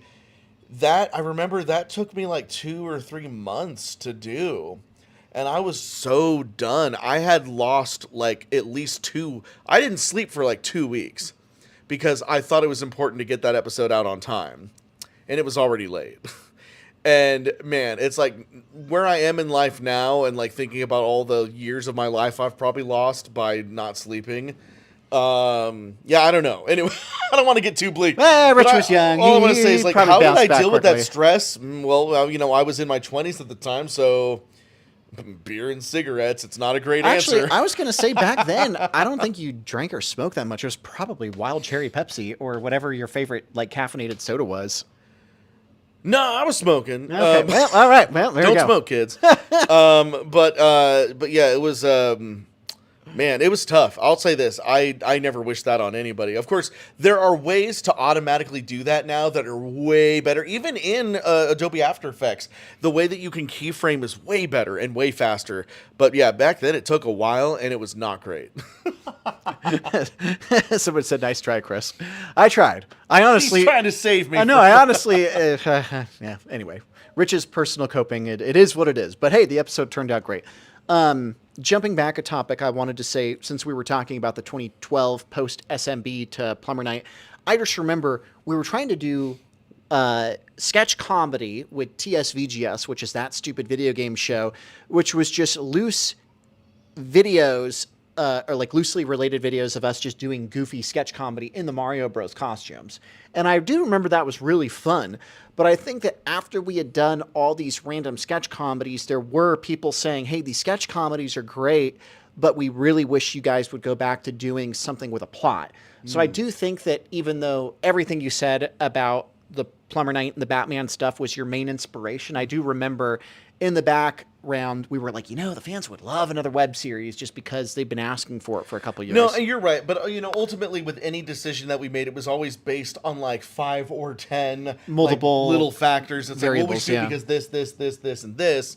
And then there was like the 2 true reasons, you know? Yeah. Like, thank you, Dr. Dumpty, for your generous super chat. Dr. Dumpty says, I'm just going to have a Stupid Mario Brothers marathon tonight. By the way, I hate referring to this as old school YouTube because it just reminds me of how old I'm getting. Well, I'm right there with you, Dr. Dumpty. You know, don't be sad that it happened a long time ago. Just be happy it happened. But thank you for the super chat. And hey, if old school isn't, you know, doing it for you, maybe call it legacy YouTube, classic YouTube, retro classic. YouTube, whatever one makes you feel better. But thank you again, Dr. Dumpty. You've been very active in the chat and just appreciate your support and enjoy the SMB marathon. That's right. Anyway. I want to do a quick check on the time. What time is it right now? Because we started at It's 12:30 1:40, Pacific. Chris. Okay, so we've been going At 2 o'clock for you said to 1 check the hour. phone. Let me just and check. I'll check your phone right now. I don't know if it's going to show the battery on that screen. I checked and I click don't it? see it. No. Does it show anything? If I do this, I don't want to mess up the stream. I just want to make sure that my phone doesn't die again because that tends to happen. It's okay. Once we hit, I have. oh, it says you're at 55%. Are you sure? Yeah, I think that's what that means right there, Chris. Oh, okay. For some reason, we're doing really good. Yeah, it says 59 frames per second, 5,650 kilobits per second, and then it has a battery and it says 55. Okay, thank goodness. Okay, cool. So we're actually doing really good. Very happy to hear that. And then how are we doing on... okay, cool. So we're doing good. I just wanted to make sure that this thing didn't die. So, because I do have a way to switch over and plug in a external charger, but then we'll have to switch from our nice microphones to just the phone audio. So we'll do that in a little bit. Anyway, I did also, since we're kind of at this era... 1 second, Chris. We have another super chat from MLG Legend, Major League Gaming Legend 3654 says, wish y'all were a part of Random Productions more. That's right. So there was the Random Productions that was mainly Dane's channel, and Chris and I were actually in quite a few of those videos. But yeah, there was a lot. Well, there was a few that we were behind the scenes on as well. So I don't know. We had our own YouTube channel also to take care of. But yeah, no, those. I would good say times. that was a magical time because that's when Smashing Stuff originally got created, and there were some really really clever videos. But I will say I do miss that era of early YouTube when we had a massive friend group and all of us were creating stuff. That was good times. I missed that too. It was a good era. And Smashing Stuff was probably the best thing that came out of that, and which we ended up actually picking up again with Julian in 2014. So, but thank you. Glad you enjoyed those videos. Got another super chat. Mr. L. Mabel, thank you for your generous super chat, says, "Hey, Rich and Chris, I'm curious to ask, are you guys going to make another film series, or have you guys decided enough of filming?" We get this question quite a few times. Yeah, we got it earlier in the stream. We got it in the last stream, but I don't blame you. It is probably the big question everybody we'll wants. Never say never. It might happen someday. We're not sure. We did do a Godfather Mario parody less than 2 years ago that you can check out in the YouTube Shorts section. And we are currently working on a music video parody that may or may not actually get filmed this year. Yeah. The joke that I make basically is when we were at the peak of our web series, that was when all of us were basically students on summer break, and it was very easy to get a massive cast of our friends. Before families and when jobs. We were all in our teens and early 20s. Now that we're all in our 30s, people have moved away to different states. We've got career obligations, family obligations. I'll say that you guys have heard me say the joke a million times. You either quit being a YouTuber in your 20s or you start a podcast in your 30s. So would a massive web series be fun? Yes, it would. I don't know how we would have the time or the money to do that. I only get to say that for another year and some change. In 30s. I'll be turning around the mountain pretty soon here. You know. We got Boomer Millennial over here. But anyway, thank you for the super chat. And I would say it's like Rich said. If we have a really good idea, we might do like a small sketch comedy or a music video parody. Speaking of music video parodies. Shakira ASMR 777, thank you for your generous super chat, says, "Would you ever do any more music covers?" So, of course, the difference between a parody is we take a song, we change the lyrics, we make fun of it, and that's a parody. A cover is we just sing a song as it is. I was doing a lot of covers. In fact, a few years ago, I was live streaming myself just doing covers all night, but I felt like I was getting 5 to 10 viewers maybe, and they really it didn't seem like anybody was watching them or caring about them, and I did a lot of them. So would I do more? Maybe, but it just didn't seem like that was the kind of thing that everybody was into, or maybe it's because I was doing them at midnight. I don't know. Yeah. By the way, Rich, that Brandon in the chat is our friend Brandon because they have the mod wrench by their name. So that's actual Brandon who said what happens in your 40s. Yeah, our friend Brandon. Oh, Brandon. Brandon is here. I don't want to say his last name because I don't know. It's Robert Paulson. That's his alias. Well, thank you and welcome to the stream. Good to see you, Brandon. Brandon says, "What happens in your 40s?" Richie dies. That's it. Maybe I die. Or I get possessed by Strahd and I live in, the ancient, what's it called? Some Dungeons and Dragons stuff happens to me and you never see me again. I don't know. Thanks, Brandon. We missed a super chat before the Marty Major Man League one. Gaming had a question. Did you see what it was? No. Can you get it on? I can just grab it over here. The chat actually is not working on my phone. No worries. I can read it from over here. Major League Gaming super chatted $1.99 and said, "Give them $20K and they will make something happen." Awesome. Thank you so much, Major League Gaming. If we won the lottery, we probably would do another the lottery series. would be nice, but I never play it. And then Brandon said, "You got me," and then said... Barovia. Barovia. Barovia is the land in which Castle Ravenloft, right? Ravenloft. And I was just talking about this because I think that's my favorite. And they just released a new version of the campaign, complete with, not sponsored by Dungeons & Dragons, but I'm just saying they just released a whole 5th edition update to Ravenloft, and like now you can like start from scratch in Barovia with more adventures and not just Strahd with other stuff. Love Strahd, love Barovia, and the only reason I love Strahd and Barovia is probably all in thanks to Brandon anyway, because Brandon was my dungeon master for that entire campaign. So special thanks to Brandon, who made me fall in love with Strahd and Barovia. So give yourself a big The long takeaway is Brandon is awesome. Thanks for tuning in, Brandon. Marty Man had a question about smashing stuff, and I do have an answer to that. So there was the original smashing stuff, which was on the Random Prod channel. Then there was, I guess, I'll call it Gen 2 of smashing stuff, which was on the RichAlvarez channel, and then we did a Gen 3. And Julian, when we did the final version of Smashing Stuff in 2014, he said he was unhappy with how some of the episodes went during the earlier ones. So it was at Julian's request that some of those got put into private or unlisted mode. And I think it was just, as an artist, he was just critical of how it turned out, and it wasn't perfect.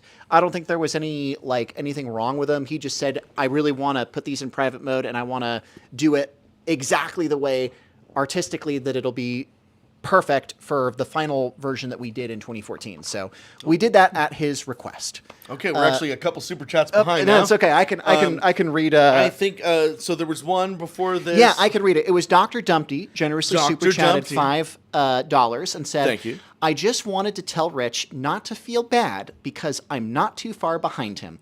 I'll be turning 40 in less than 2 years, so I totally understand. Yeah, it's tough, isn't it?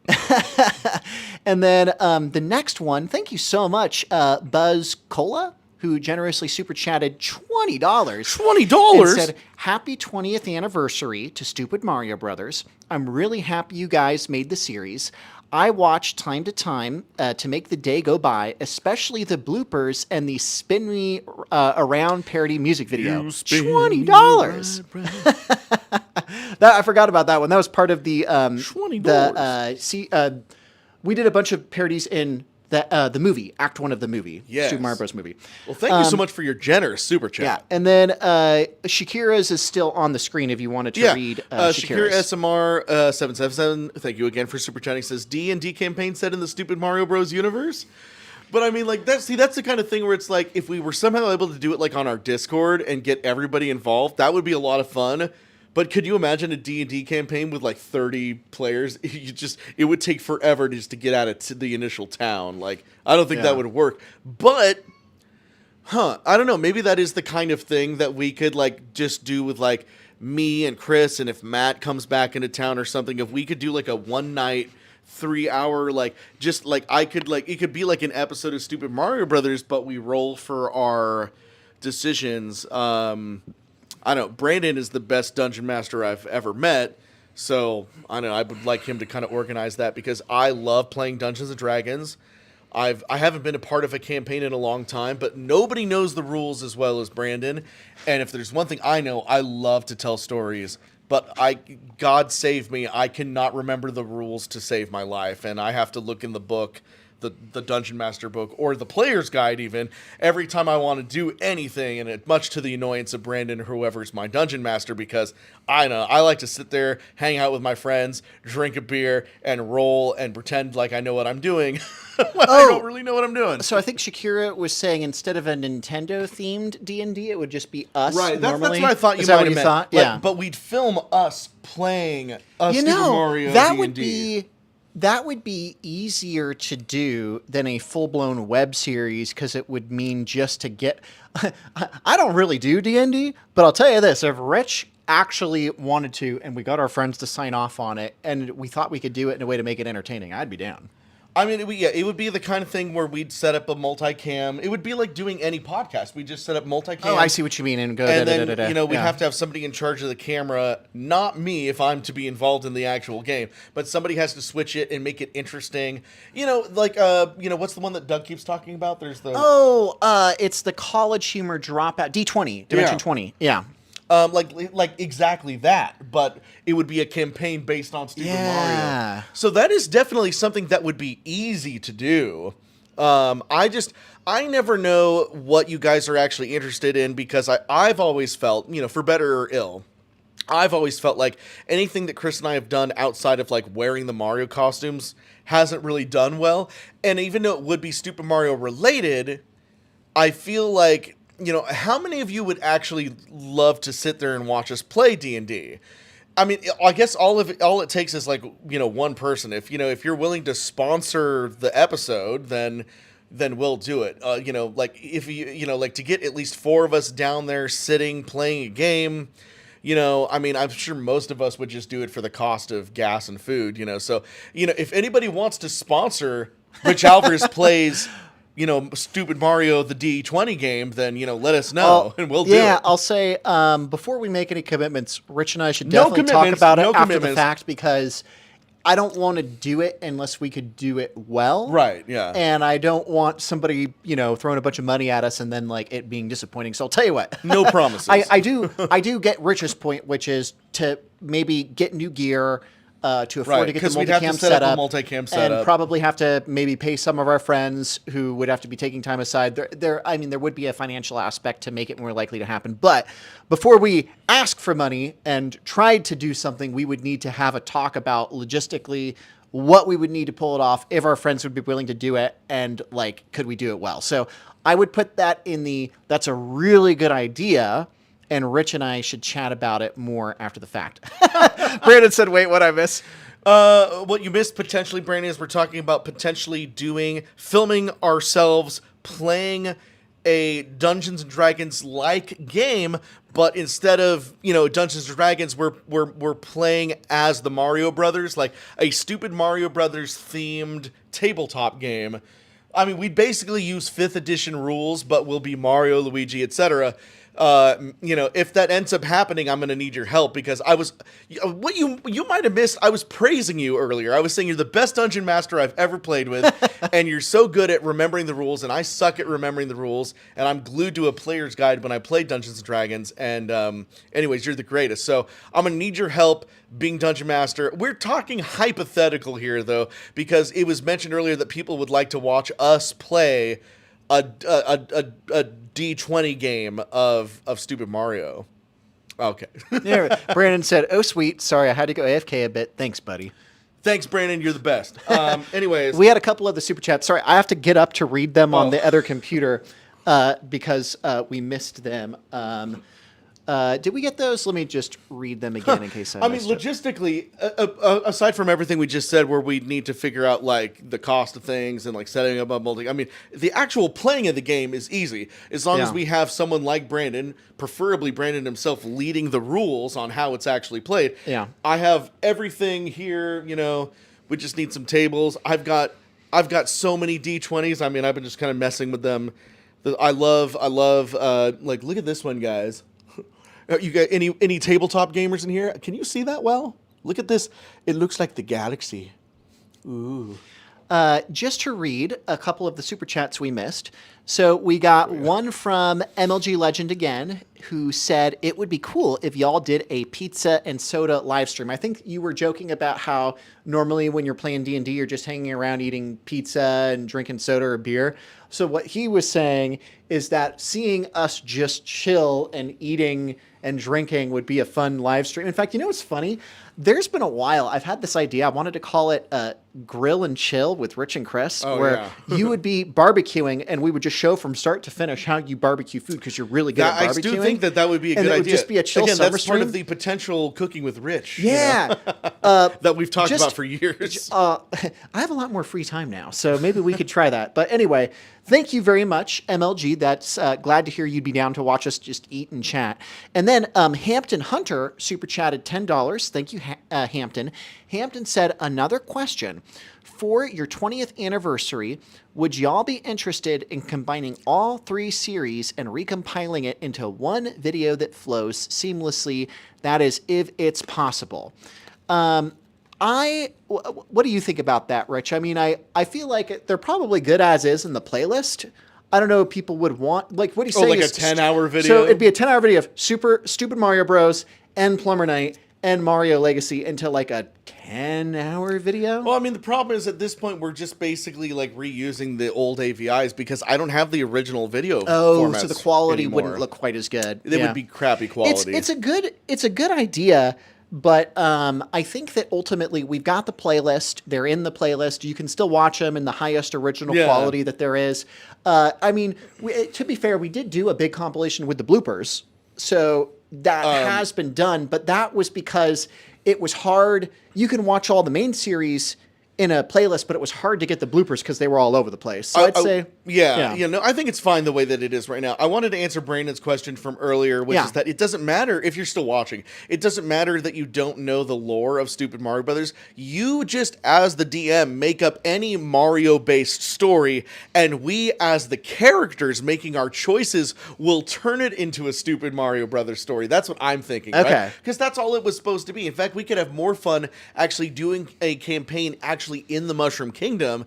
What makes it Stupid Mario Brothers? I mean, what makes it Stupid Mario Brothers is that it's Chris and I, and we're like, ooh, being dumb and making the worst decisions possible.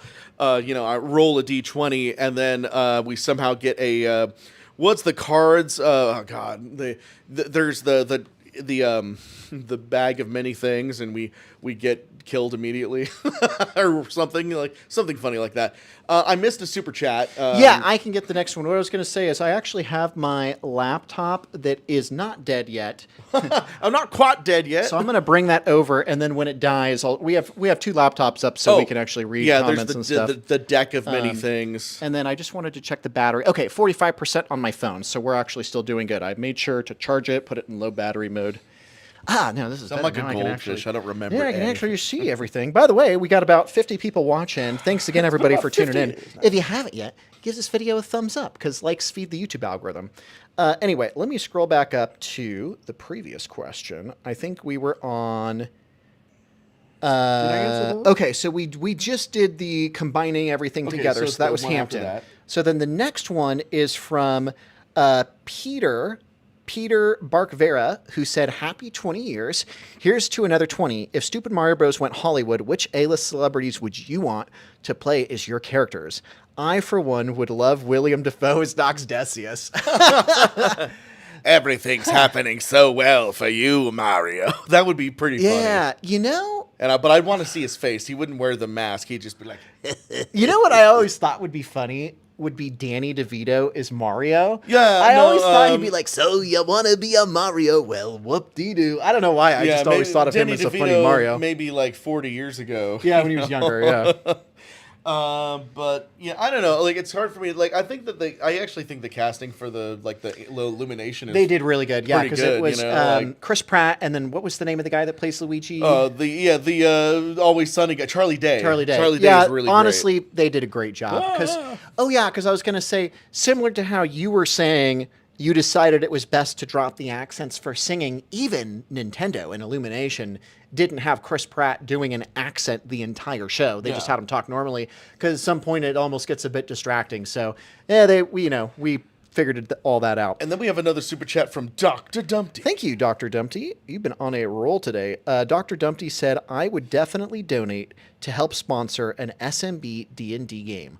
Also, you could even do SMB playthrough of games. Oh, wait, SMB playthrough of games. So do you mean us in character is the Mario Bros playing a video game? I remember you did that once or twice. You did Mario Plays Call of Duty one time. That would be interesting. We've done that. It comes into it. I don't know if us being in character for like a couple hours, if we could maintain that and keep it funny. No, it's not. It's better. Not possible. It's like if you're thinking a highlights compilation clip where it's just little jokes here and there, it could be done. But if we were to play a game, though, I mean, there are games that would be fun for us just to live stream. No, like for example, if we were to do a live stream of us playing D&D, we'd be wearing our Mario hats. And we would occasionally go into character when it's like our turn, right? It'd be like, all right, it'd be like, it's Rich's turn, and I'd like roll, and I'd be like, okay, Mario, goes into the forest and attempts to shoot the bad guy with the ranging fireball, So like we would occasionally go into character, but I don't think there's anything that we're gonna do where, guys, I do not want to be like, even in our live streams at Fanime, we're in those costumes. We're not in character. I cannot be in character. We'll do like a line or two. It's hard to maintain the Mario voice for like 20 hours. We have another super chat from August August. 7535 Thank for you, August. $20. Who says, LMAO, you guys should make a semi-scripted vlog series playing the Stupid Mario Bros. Characters. The plot is you guys trying different ways to stay relevant in modern social media world, i.e. D&D gaming channel, DIYs, etc. You know what that Well, that's reminds kinda me what of? we're talking about. I was gonna say that reminds me of Wreck-It Ralph Breaks the Internet when he was trying to like stay relevant, doing all this stuff. Well, that's kind of what episode 9 was. Or in the original shows, like Mario and Luigi trying to get jobs. Try to get and, like, jobs, yeah. Well, it's let me think here. So the plot is you guys trying ways to stay relevant in a modern. So would it be meta that it's us playing ourselves playing the Mario Bros. And there's a lot of character breaks?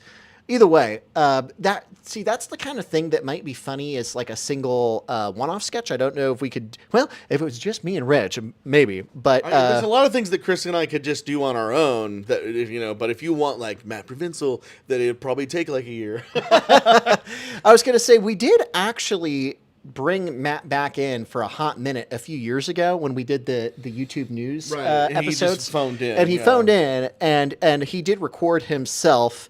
And then sent us his clips, and then I took his spot as the co-anchor, and then he took my spot as the guy.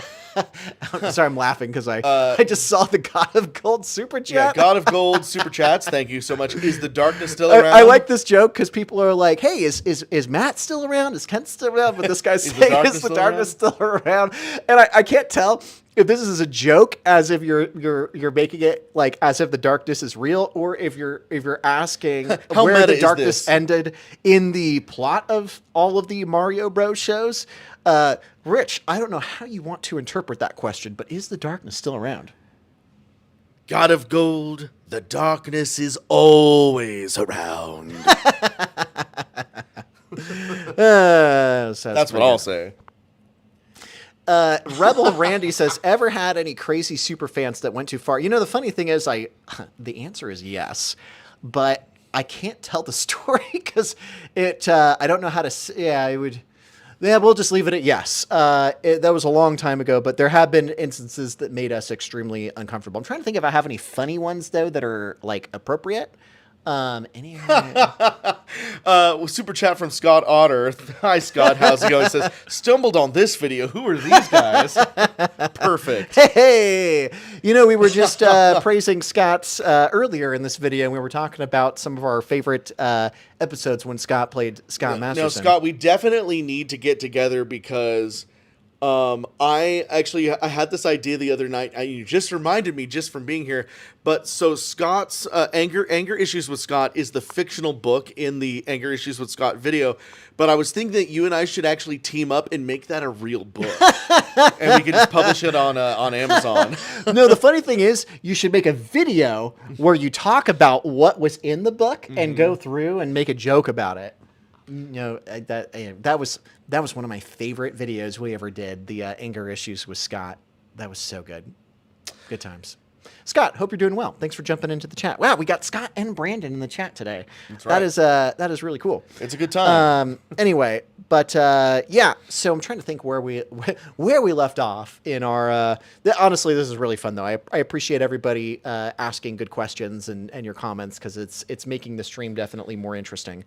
Okay, I did actually want to briefly go back to where we were and talk about interactive adventures because that was another moment in the history of our channel, and it's worth shouting out. So I remember YouTube introduced annotations, and this would have been around 2010.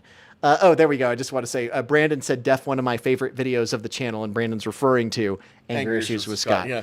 Get me my white mocha asshole. I remember a few years ago when we did an anniversary stream, we got Brandon and Scott on voice chat together, which was like two universes colliding because you guys have similar personalities. That was really trippy. Anyway, thank you, Brandon. But I was going to say in 2010, when they introduced interactive adventures, I remember there was a YouTube channel called Chad, Matt, and Rob. Right. And one of those guys, I think it's Rob, I'm actually still friends with on Facebook. And we met him at VidCon back in 2012. But one of their videos on how to make an interactive adventure got featured on the front page of YouTube. And I watched it, and I was like, this would be so fun to do. And that previous summer in 2009, Rich had the idea to buy a bunch of super soakers, and we had a couple just us goofing around in the backyard. We actually had super soaker battles, which was really fun, where we had the water guns and the water balloons as grenades. So I was like, hey, Rich, what if we did a video with copying the style of Chat, Matt, and Rob, and then the simple way to get disqualified is you get hit by the water gun.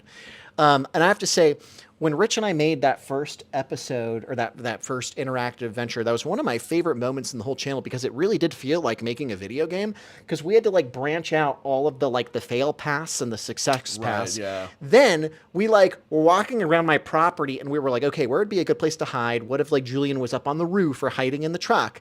And then it was like, okay, and then we have to have the grand finale, which is going to be the hose.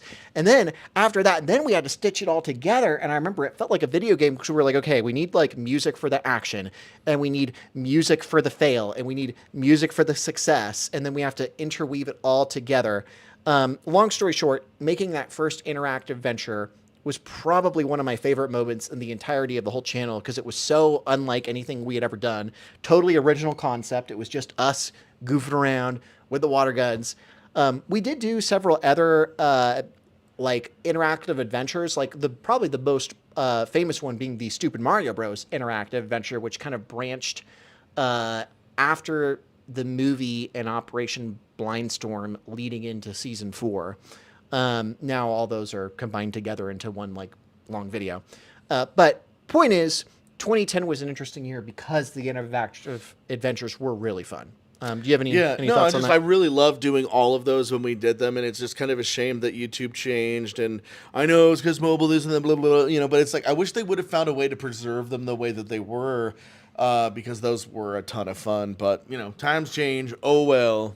Yeah. Good What are times. you gonna do? Good times. So anyway, that was the interactive venture era. I did want to briefly talk about the movie era, because that's another era that I really remember enjoying. So of course we did season 1, season 2, and season 3, and then it was in summer of 2009 when we finally made the Stupid Mario Bros. Movie. And to this day, I would say, even though episode 22 is my favorite episode, my favorite era of Stupid Mario Bros. Was back when we were doing the movie, because it was a great way for us to have shout outs and callbacks to every single joke that we found funny.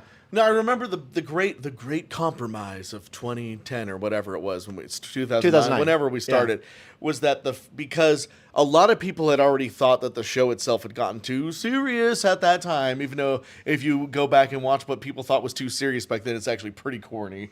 Yeah. But whatever. So the compromise was that we would do the movie in 2 halves. The first half would be funny, like the first season of the show, and then the second half of the movie would get back to like the Nox Decius darkness, like plot stuff that the other half of the fan base liked, and we'd try to compromise there. And this was at a time where we really thought that the movie was going to be the end of the show. That's true. There was a period of time where we thought that because would be everybody was going off to college and whatnot and what who's. So yeah, that was for me it was more bittersweet, Chris, because it was a lot of fun to make the movie, but it was also really sad for me because I thought that was basically going to be it, and then I had to figure out something else. Eventually, of course, we ended up doing season 4 and season 5, and then that was the end of the show until Plumber Night, and then Mario World, and then Legacy, and then and then we're too old. So. But I would say my favorite moment from all of the movie was probably part 1, when you seamlessly wove all of our previous little skits together, because there's that compilation. We had where references to Monster Mower and Smashing Stuff, and YouTube News, and the Harry Potter sketches. And it was like all these different inside jokes all weaving together. It was like a love letter, basically, to our fans, and also to compiling all of our goofy sketches. And it all has this massive finale where it's a lawnmower chasing us through all these different things. And then it ends with Julian in an episode of Smashing There's Stuff some YouTube breaking news in there too. Yeah, breaking a lawnmower. It was great because it was kind of like I thought maybe the end of the RichAlvarez Channel for a minute there, and for a lot of people it was, because we never quite got that audience back until our Gundam style parody in 2013, where we got 6 million people to watch that video. It's a whole new audience. That was fun. But anyways, But yeah, the I remember I really liked how good the comedy was, and then I felt like the fight scenes in Act 2 of the movie were some of the best we'd ever had up to that point, especially the big fight. Well, I mean, you and I fought each other as, what was it, Mr. L versus Mario, and then there was the double fights between the Darkness and Wario. Anyway, there were a bunch of fight scenes. I might be mixing some of them up, but long story short, I do remember the fight scenes were particularly good, and I really like that. And then, gosh, there were so many good moments, like when Mario died, and we had the music from Lord of the Rings, the Into the West playing, the instrumental version, and then Mario got resurrected, and we had like the Halo music playing, and then like Link coming back to life on the swing set, and we had Into the West playing again. It was really fun. With Rich being like, okay, what's the best song that could really capture the emotion of this moment? But I really enjoyed the movie. That was one of my favorite eras. And again, it was, back when I was on summer break from school, and it felt like this like endless summer of every day was just an adventure with Rich, which was how are we going to make fun videos today with all of our friends. Yeah. I mean, yeah, that was a great time. But I definitely think we could do... Sorry, backing up a conversation or two ago. Sorry, I've just been kind of mentally mulling it over while I'm using my D20 as a remember the what is the spinner? Fidget spinner. This is my fidget D20. Spinner. I've just been kind of thinking about things, but like I really do want to get to doing cooking with Rich. And yeah, one of them could be grilling hot dogs or whatever, and then we could do another one where I'm trying to make sushi and failing. But really, it would we could talk about anything while we're making stuff. Yeah, and I would say that's the ease of a stream in that there's no editing. It's just point and click, and then we go. And then there's this fun back and forth where we get to interact with you guys. So in all fairness, it's a lot there easier. are things that I think I cook really well, and then there are things that I know I cannot cook. I'm really great at cooking Italian dishes, of course. And I'm not so great at Asian dishes, although I think I do make a really good broccoli beef. That's the one thing I can do. Very nice. And then, we'll talk about things like the potential D20 thing. It would be a lot of fun if we could get a group together for that. And was there anything else? J-Bug. Thank you, J-Bug. Thank you for your super chat. Says, did you ever get any nod from Nintendo while filming Super Mario Bros? Yeah. Well, we did in the Mario movie. So Rich and I went to the midnight showing of the Mario movie with, Chris Pratt and all them, which was, 2023, I think, 3 years ago.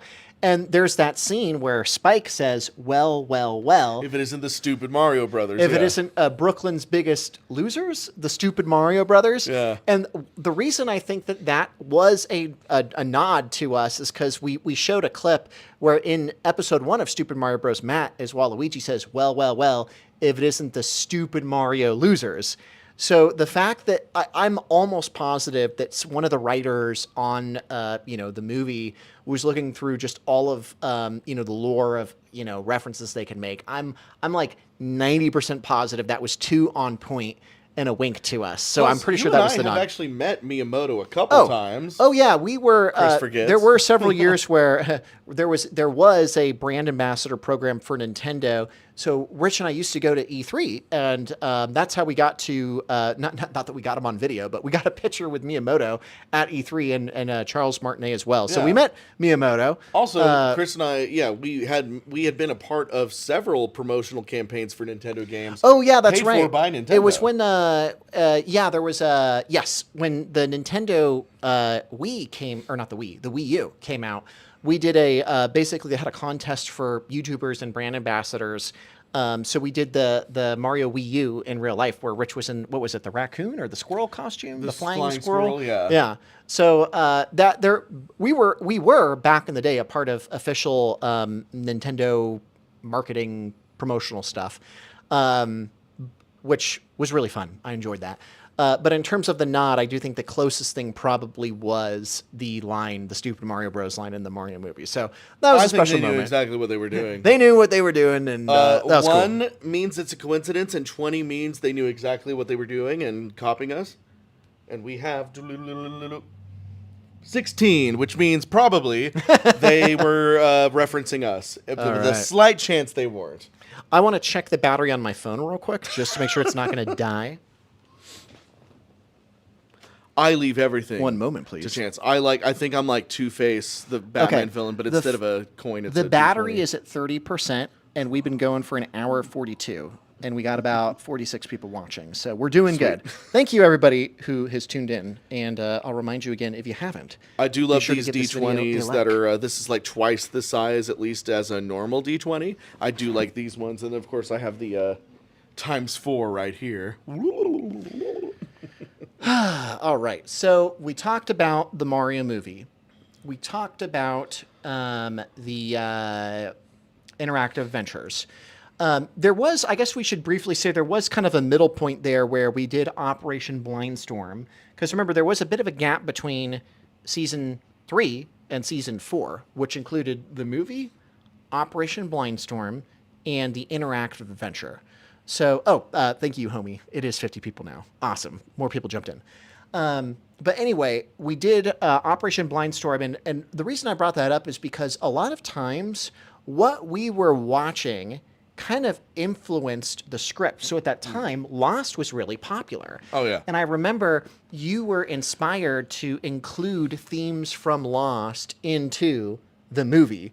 Similar to how... Or into other things, like, Hagrid being imaginary in the Harry Yeah, Potter sketch. yeah, exactly. So there was that. I mean, because I'm thinking about what was influencing us at the time. Even if you go back to like Season 3, you had been playing Metal Gear Solid 4. Right. And one of our big fight scenes between Mario and Wario, or Mario and Nox Decius, was copying the fight scene in Metal Gear Actually, Solid 4. particularly the fight scene in Season 5 at the end between Nox Decius And the Darkness, where they're crawling towards each other in the pumpkin patch, was very much ripping off Metal Gear Solid. Yeah.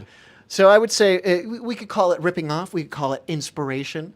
I call it ripping off, and I'll go with inspiration. But I do remember a lot of the time, many of our, whatever we were into was inspiring us. So similarly, by the time we get to Season 4, I remember we were really into Naruto. So when we had all the ninja stuff and the ninjutsu stuff, that was basically a nod to Naruto because we were really into that at the time. And you were even using some of the music from Naruto, like the pain theme. So that was a big thing. We just got another super chat. You want to read that one, Rich? Thank you, August. You've probably answered this before, but what were some other video game characters you wanted to bring into the show but never could? Actually, it's been a minute since we had this question. Good question. We can answer it again. Basically, any major video game character that wasn't on the show already. I mean, we were very close to bringing Samus onto the show. It's kind of one of those things where, like, Samus was probably the next most famous Nintendo character after, like, Mario, Link, that never made it onto the show. Yeah. We also never had Fox McCloud because I thought that would be a nightmare to do, you know. I mean, a lot of people, like the Fox we just met at Fanime, that was a really good costume. That was a good one. But Yeah. I didn't see anybody with those detailed costumes back then. In fact, that's the whole point. Chris and I had to make our own Mario and Luigi costumes because they weren't even selling Mario and Luigi costumes at, like, Spirit Halloween back then. Like, there was no official Nintendo, so we had to just kind of wing it. And I definitely didn't see any Star Fox, and I definitely didn't. There was, like, a couple of cosplayers that I had asked if they wanted to be on the show that had really great Samus costumes, but they weren't interested in acting. Yeah. I think at that time, I remember there were brief talks about maybe bringing Sonic in. We never did, but we did have Sonic do the voice Yeah, we did of the a Sonic voice, mailbox. but yeah, there were brief talks of could we bring in Cloud Strife. We never did, but we did bring in Squall with Right. Nick Lunetta. So I'd say there were times where we thought, could we bring this person in? And it was really whatever costumes we thought we could do well. So for example, the Yoshi costume, we bought that off of eBay in 2009. And it was rare to find costumes, like Rich said, because they weren't really pushing licensing for easy costumes at a Spirit Halloween. Like, you had to get somebody to custom make it on eBay, or you had to make it yourself.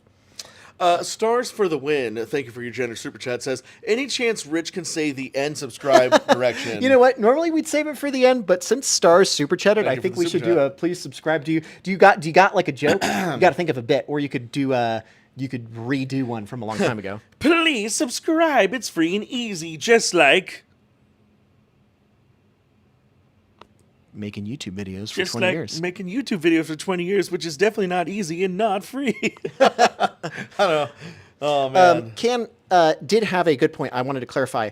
Kevin Chamberlain did originally pay for the Yoshi costume, and then we wanted to keep it, so we then reimbursed him and bought it from him. But good question about that. So yes. And then, I just wanted to set the record straight. But we did get it off of eBay from somebody who custom made the Yoshi costume. And actually, the first DK costume was borrowed from some friends at school. Oh, yeah. Kevin and Kelly. Yeah. We borrowed, they had a gorilla costume that we borrowed, and then we ended up buying our own, and that's why it looked a little bit different. But yeah, one of our friends, Tim Runyon, who played the bum in the New Year's Eve episode. He was a goofy guy. That's one of my favorite random characters, you know. Yeah, that was fun. Good times. Anyway, so we talked about inspiration of various things. So then season 4, I guess we can kind of talk more about that. Now, you have many times said that episode 46 was your favorite episode of Stupid Mario Bros. And that is the beginning of season 4. So do you want to share why that era is your favorite, why you would pick that episode as your favorite? I'll say this. I think that with the original show, or when we started the show, I was watching, I was hanging out with Matt Provenzo a lot, and we were watching a lot of, Monty Python and Whose Line Is It Anyway? And so as a result, because whatever I write, even to this day, when I write stuff, it is often at least somewhat, I'm getting better at this, but it's always, my writing has always kind of reflected the things that I'm currently doing or watching. These days, I'm a lot better at just like writing things to the story. And I'm not writing videos anymore, but I'm writing other things that I'll never say. And so basically the whole idea was that there was Monty Python, there was Whose Line, Jim Carrey, those slapsticky things that influenced the first episodes. When I was writing season 4, I was watching a lot more of like Seinfeld and Curb Your Enthusiasm and more like cynical, dark humor. So, and I've always been into those things, but I would say I was watching a lot more of those things at the time I was writing season 4. And so I was kind of like, well, what if Mario, because Mario had been kind of an asshole in some previous episodes. And I said, what if we just lean into the Mario as a selfish asshole thing? And, just like he's like, oh, whoops, I accidentally killed Pauline with the chocolates, and I screwed over Snake with the, I just went for it. I was like, we're bringing the show back, and I want to make sure that it is, I want it to be funny, and I want it to be fresh, and I want it to feel different, and I thought that at least in episode 46 specifically, I felt like I accomplished exactly the episode that I wanted out of that. It is in my opinion, it is the from script to screen perfection that I don't have with any other episode. It is exactly the way I wanted it. Nice. Very nice. But yeah, I remember season 4 was fun. I'm trying to remember if there were any other moments from season 4 that were exciting. I think one thing I did want to mention is by the time we get to season 4 and season 5, filming did get trickier because when we were doing season 1, 2, 3 in the movie, most of our friends were still local. By the time we get to season 4 and season 5, we could only film when our friends who had left for college to go to different cities were back in town for summer or for winter on their Christmas or summer break. So I do know that it got a little bit trickier to film, and some of the filming did get a little bit more stressful. But ultimately, though, I am glad that we were at least able to keep the 15 episodes per season. And there's some good moments from there too. And around that time, there were some other music videos we made, like maybe some of our more underrated ones when we did the Pumped Up Kicks parody in I think that was either 2012-ish, because Foster the People came out with Pumped Up Kicks, and we did Pumped Up Games. I remember that was really fun. I enjoyed that quite a bit. We also did the One Republic. All the Wrong Moves in Super Smash Brothers one. That one. Actually, I think that one's my least favorite. And I'll tell you why. I think that we selected that one maybe because at the time it was a really popular song. It was a popular song. Yeah. And I think that whenever we've gone for popular song, It's usually not like I really love like when we parody like songs from the 80s. From the 80s, yeah. Or like indie songs. Like One Republic was definitely a popular band at the time. It's unusual for us because we didn't usually do that sort of thing. Well, we did. And We did also- for Gangnam Style. But that felt different because that was a like- meme. it was sort Yeah. of memey, and it was in a different language, and it was funny, But like I don't know, that One Republic song's like I don't like that song now. I didn't like that song then. All right. Well, Rich didn't like that one. I like that one because I thought it was a goofy song. But point is, around that time, we're doing other songs, other parodies. Our friends were more spread out, so it got a little bit trickier. But then, of course, we finished the final run of the original run of Super Mario Bros. In Season 5. And I do remember looking back, it was very tricky to do some of the pacing in that just because of how many people were out. I mean, they were even, like with Doug as Waluigi, we had to have these jokes where he was like, in a coma and just knock all of his stuff out in one day, like limitations around it. But I do have to say, looking back, I am very, very happy with how we ended the original run of Super Mario Bros. Because so many things came together in episode 75. We had Chris and Nick from the band Mercedes Avenue create their own original song for us, Game Over, which was amazing. I was just really, really satisfied with how we kind of ended the arc for the Mario Bros. Finally, going back home. Rich turned to the camera and thanked you guys for giving him, which was at that time the best. I think he said 5 years of my life. So there was a lot that came together, but I remember I was very, very happy with how we ended the original run of Stupid Mario Bros. And it was good times. So I don't know. Do you have any thoughts or memories of Season 5? How we ended the original series? I remember a any lot stuff of like people that? complaining that I didn't know what I was doing. Like, Rich, how could you end it this way? Blah, blah, blah, blah, blah. Well, what I remember is people were complaining about the pacing, and it was because we saved all the good stuff because we had all these short episodes, and then what was it? Episode 75 is like an hour and 20 minutes long or something like that.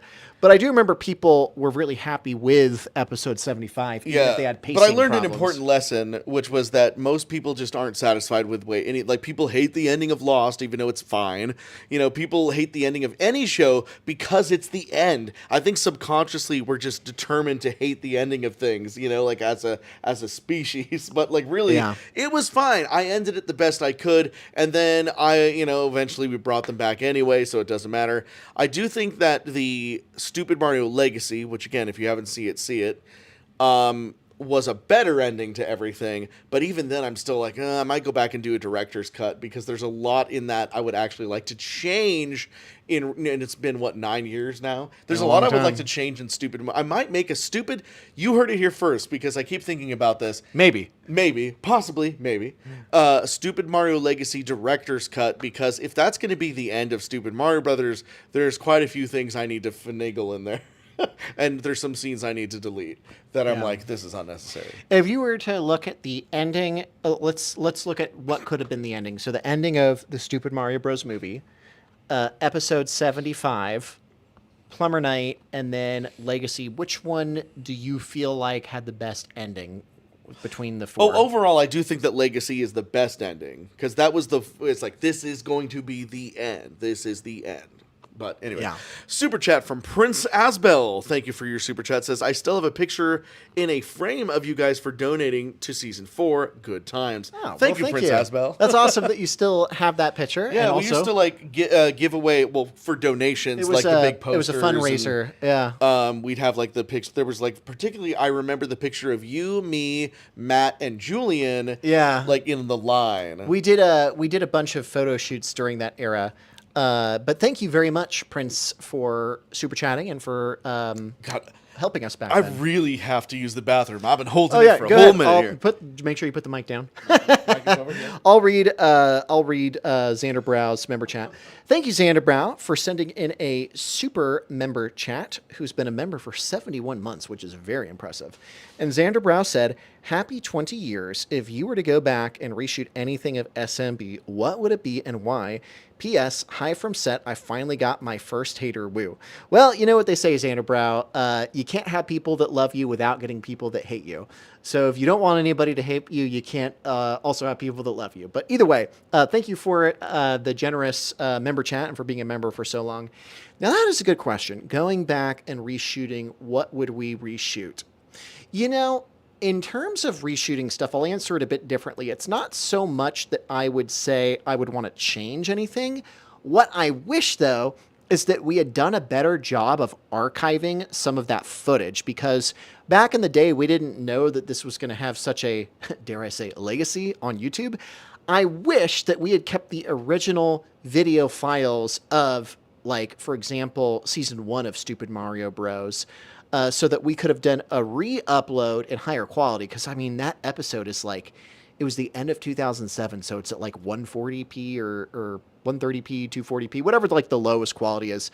So it's not so much that I wish that we could reshoot stuff. I wish that we had just kept the video files so that we could re-upload like an HD version. Anyway, good times. Once again, since we're waiting for Rich to come back, thanks again for everybody for tuning in. Be sure to give this video a thumbs up if you haven't already, and thank you to all 52 of you for chiming in. So another thing, I'll mention this again, and it was something I was talking about in our previous stream with Doug last week. Another thing that I really, really liked about our videos is seeing how much you guys like the bloopers, because going back, one of the reoccurring themes that a lot of people shared was while you guys enjoyed watching us do the videos that were edited, like the whole run of Stupid Mario Bros., I noticed that a lot of people in particular really like the bloopers, because once you just saw us as a group of friends being candid and goofing around and having fun making videos, a lot of people said watching our friend group having a passion project and just having fun was something really special. And a lot of people said that that inspired them, or which is in this case you guys, to go out and do your own projects with your friends. And I was thinking about it again, and like I said, I was kind of talking about this in the last stream, but I think one of the things that made this particularly special is if you think about the late 2000s and the early 2010s, there was a drought of Nintendo content because there wasn't any, like the Mario movie that came out in 2023. Like, there was nothing like that in, like, the late 2000s, early 2010s. There weren't any, there wasn't a good form of media if you were a Nintendo fan. And on top of that, it also wasn't cool to be a Nintendo fan, because I remember playing a lot of those earlier Nintendo games. I still really enjoyed playing Mario Kart and Mario Party, even though at that time I was in high school. And I remember it was, like, uncool to like Nintendo games. Like, you had to be there. You guys might remember this, but there were like definitely big wars between the consoles if you were, a PlayStation fan or a Nintendo fan. And being a Nintendo fan was kind of seen as like lame and nerdy and kiddie. And I thought that was a huge shame, because I still liked playing Nintendo games with my friends. So I think that was another thing that made Stupid Mario Bros. Kind of unique, is that if you enjoyed playing Nintendo games and you were a teenager or even a little bit younger and you were getting made fun of for it, you could see all of us. We had this huge friend group of people, and we had our own little nerdy group that all really liked playing Nintendo games. And it was like, hey, like if other people are going to tease us for enjoying the games that we like, we're just going to go make a group of friends to enjoy those games. So the point is, I think that Stupid Mario Bros. Touched on kind of a unique thing, which was having you guys be able to vicariously see a group of friends who really enjoyed and were passionate. Thank you, Rich. We're really passionate about video games. We're passionate about Nintendo in particular. We're passionate about making content, and we're like just unashamed. And it was a labor of love. So point is, I didn't really realize how much of an impact that had until years later, just reading a lot of the comments. But I think that the bloopers captured that, because you could just see us having fun and really enjoying our friendship and our passion for gaming and our passion for creating stuff. So hopefully you guys kind of get what I'm saying, but I tried my best to kind of capture what I would call the magic of Stupid Mario Bros. Anyway, we got 2 more super chats. One is from Xander Brow, who generously super chatted $9.99 and said, "Thank you for letting me use the Shadow Mario outfit, by the way. I finally put him on a film festival screen with our film series. I always mention y'all for the creation." Well, you're very welcome, Xander Brow, and I'm glad that you took inspiration from us, and thanks for being such a loyal fan over the years. I'm back. Sorry for being an old man. Next one, welcome back. I left my water over there. Go grab it. Next one is a generous super chat from Prince Asbel again, who said, in the good video game song, I think you, Chris, sang background vocals that sounded like something changes gameplay when it's made in 3D. Do you have the full lyrics of what you sing? Something changes gameplay when it's made in 3D. Oh, I know what you mean, because in the original Head Over Heels song, there was It's hard to be a man when you're... What is the... I forget. I think it's hard to be a man when there's a gun in your hand, and then the other one is... I forget. Anyway, there was a little background thing, but yeah, I said something changes gameplay when it's made in 3D, so it's kind of funny because already back then in, 2009, we were saying we missed the 2D games, which, by the way, I actually do like 3D games because, my favorite console is the Nintendo 64, but it made for good lyrics when we were just going overboard on the nostalgia. There were some other lyrics in there. The lyrics, honestly, might be in the description of that video. But anyway, I'm glad that you caught that because it is kind of soft and in the background and hard to hear. So thank you again, Prince, for the generous super chat. And then next up, we got the Wandering Bard, who said, your Dorsey contest got me to do YouTube silly stuff. That's right. We had a brief sponsorship with Dorsey Flashlights, and they asked us to have our fans create fan content. And then I think it was, we either selected winners, but a certain amount of people got free flashlights in the mail for that promotion. But anyway, thank you again, everybody, for all the generous super chats.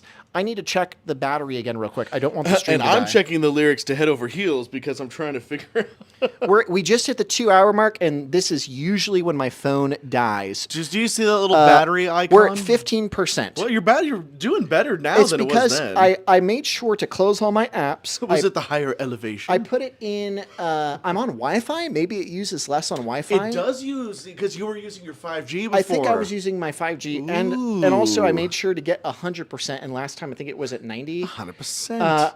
Anyway, it's at 15%. All of these factors and more.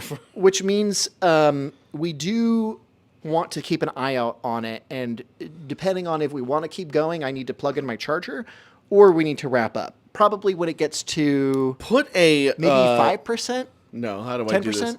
I would say, we'll wrap up unless, I could do a little chance cube over here. A chance cube, huh? Or, Well, I'll tell you what. How about we'll check? How are you feeling? We'll check in again. I could go for another 40 minutes at least.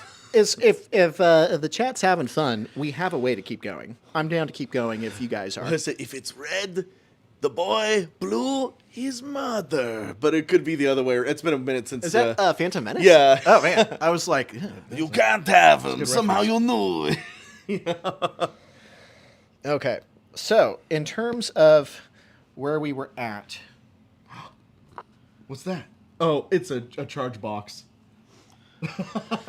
Why, thank you, Sam. I actually also brought a charger this time, but good to have a backup. Double charge box. Okay. What was the Halo? When you got 5 kills in a row. Double kill, triple kill, overkill. I forget. Kill-tacular. Yeah, something like that. Kilimanjaro. That was a lot of I fun. missed that. Back in the day. Yeah. that was good. Head over heels. So I'm trying to find the part that we were talking about.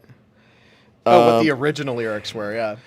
Nothing gets done when you feel like a baby, at least according to this website. Oh, and then it's nothing ever changes when you're acting your age. Yeah.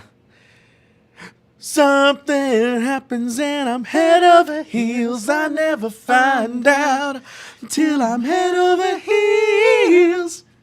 Good job. Something happened to good video games. I don't know why, Take my SNES or but- NES. Don't throw them away. Anyways, hey, That was fun. singing songs. That was good times. We All right. lost 10 viewers. No, I'm just kidding. Actually, we've been pretty consistent at 50. Okay, so we talked about quite a bit of stuff. Again, it's the bonus stream where we're adding on more to that we didn't get to back in the day. So we covered the end of. Oh, here we go. Ooh, We just got a couple more super back-to-back chats. super Thank chats. you. We'll do. I links. can't read that. I can read Prince Asbel's Here, after let me you. do links. Yeah, we'll do links Phantom. Thank you, Links Phantom, who generously super chatted $20. $20? Said $20. I was in high school after the stupid Mario Bros. And Chris, you hit the nail on the head. It was great seeing you guys just being you. Congrats on 20 years. Thank you, Links Phantom. Yeah, that's what I was saying. Like, over the years, when I would see people comment on what they remember, a lot of people said it was the bloopers and just seeing us goofing around, being ourselves. That like there was something magic about that. There was something magical about the late 2000s and early 2010s when YouTube was just a few friends hanging out in their parents' backyard, goofing around. You sound like Frankie I know, Valli. Frankie Valli. When it was just four guys under a under lamppost. a street lamp. That was the greatest. I can still hear us. Like that bunny on the TV with the battery. I just keep going and going and going. And when the lights go out, and it was just like that. Who loves you, pretty baby? You know exactly what I know I'm what you're talking about. about. Yeah, I agree. I agree. Good times. That's a, anyways, good stuff. Next super chat. Thank you, Prince Abel. Super chatted again and said, I put JMK music on my 3DS and phone back in the day. Games are our one desire was the best. And whenever I hear pumped up kicks, I hear pumped up games. Sometimes I'll do that too, We'll often. Oh, yeah. All the other kids with their PS3s, their Nintendo Wii's, and 360s. I'll be having fun on my NES, 64, and SNES, cause they're the best. Yeah. Best. But yeah, games are one desire is good. Yeah, again, we mentioned this earlier, but we thought about doing another one when whatever made their remake of it. But that I wasn't a big fan of that, and I don't even know if that was Billy Joel approved. But yeah, for me, it's like the Billy Joel original is always going to be the best. When Fall Out Boy did their version. No, theirs was lame. We reacted to theirs, and then we reacted to ours, and ours was so like much the nice better. thing about Billy Joel's original is all the historical events that he's mentioning are actually Chronological. in chronological order of when they happened. Fall Out Boy was just saying whatever, Yeah. Anyways, Xander Brow, thank you for your generous super chat. Says just popping in to say It's a nice day for a car wash. Ooh, Thank you, Xander Brow. reference. And I was going to say that I think Doug actually wrote the script to that one. Am I imagining that, or was that a Doug script, or did you write that one? I feel like Doug did, but maybe I'm mixing that up with the Christmas party, and he got inspiration from that. Nice day for a car wash. That was us as a King Arthur. No, I want to say that the nice that day. was you? No, nice day for a car wash was me and Matt. Oh. I think that was a me and Matt. Okay. A rare me and Matt right. Wow. And then Doug, I think, was inspired by that, and that came back, that documentary style, when we did the 2010 Christmas episode. In fact, I don't know. It's so hard for me to remember. I think that the in the first draft might have just been Matt, and then I think I helped him spruce it up. Yeah.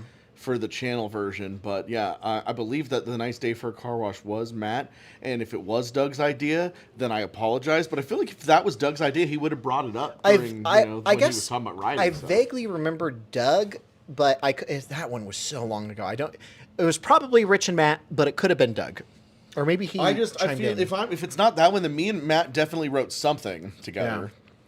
Good times. Around that time, because he was super jealous because he didn't make it into the Monster Mower video. Apologies to Matt. I know that he's too busy to watch this video, but if you ever go back and watch this video, Matt, I'm sorry you weren't in the Monster Mower video. We did get you in on the next one, and you were Wario in Stupid Mario, to be fair. So We just happened to be hanging out that day, and Matt was busy, and Rich had the inspiration to do Monster Mower. And then Matt thought that we purposefully left him out, but it just happened to be that we were filming. We were already going to hang out with Doug that day, if I'm not mistaken. So it's just like, you want to be in this video, so that we can film it? But you know what? It all worked out because Matt played a much bigger part in Stupid Mario Bros. Than Doug did. Remember, sorry to scare you guys. Sorry to scare you guys. Is something wrong? God, that was good. That was good times. So, who else can wax poetically about videos they did 20 years ago and just be like, oh, so good? good times. All right, I'm getting nervous because I'm worried that. Oh, here we go. Prince Asbel, yeah. Thank you so much for your generous super chat, and says, I swear I wish I could be in the room with you guys and just reminisce about everything SMB. I was dying laughing so many times. You guys are great. Oh, thank you, Prince. Well, you kind of are vicariously in the live chat here. You're right here. But that was very nice of you. Thank you. I appreciate the the generous super chat, and glad to hear we gave you But some trust laughs. me, you don't want to physically be in the same room as us because someone is farting over here. And his name is Kermit the Frog. He's right here. Sorry, guys. It's not easy being green, and I've been gassing up a storm over here. Ooh, P.U. I'm gonna check the battery Time again. to go find some pigs. I'm nervous about my phone just dying. Okay, Rich, we are at 10%. Oh, boy. So we need to make a decision. We've got a couple options. If you want to keep going, I need to unplug the audio on the mics, plug in my charger, and then we can continue just using the camera. Let's do it. If you are down, now would be the time to Let's do do that. it. Let's do it okay, now cool. before it gets well, weird. before I do that, I need to use the bathroom. Oh, okay. So how about you I will hold people entertain down the for a bit? troops here for a minute. What does Andy say? Is it 1 or 2? I just want to know how much time I got, you know?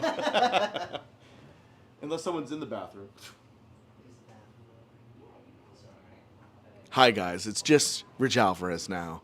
How are we doing? Welcome to Rich Alvarez FM. I'm your smooth host and DJ. And we're here to bring you all kinds of music loving 24 hours. Starting with that old hit, The Way You Move.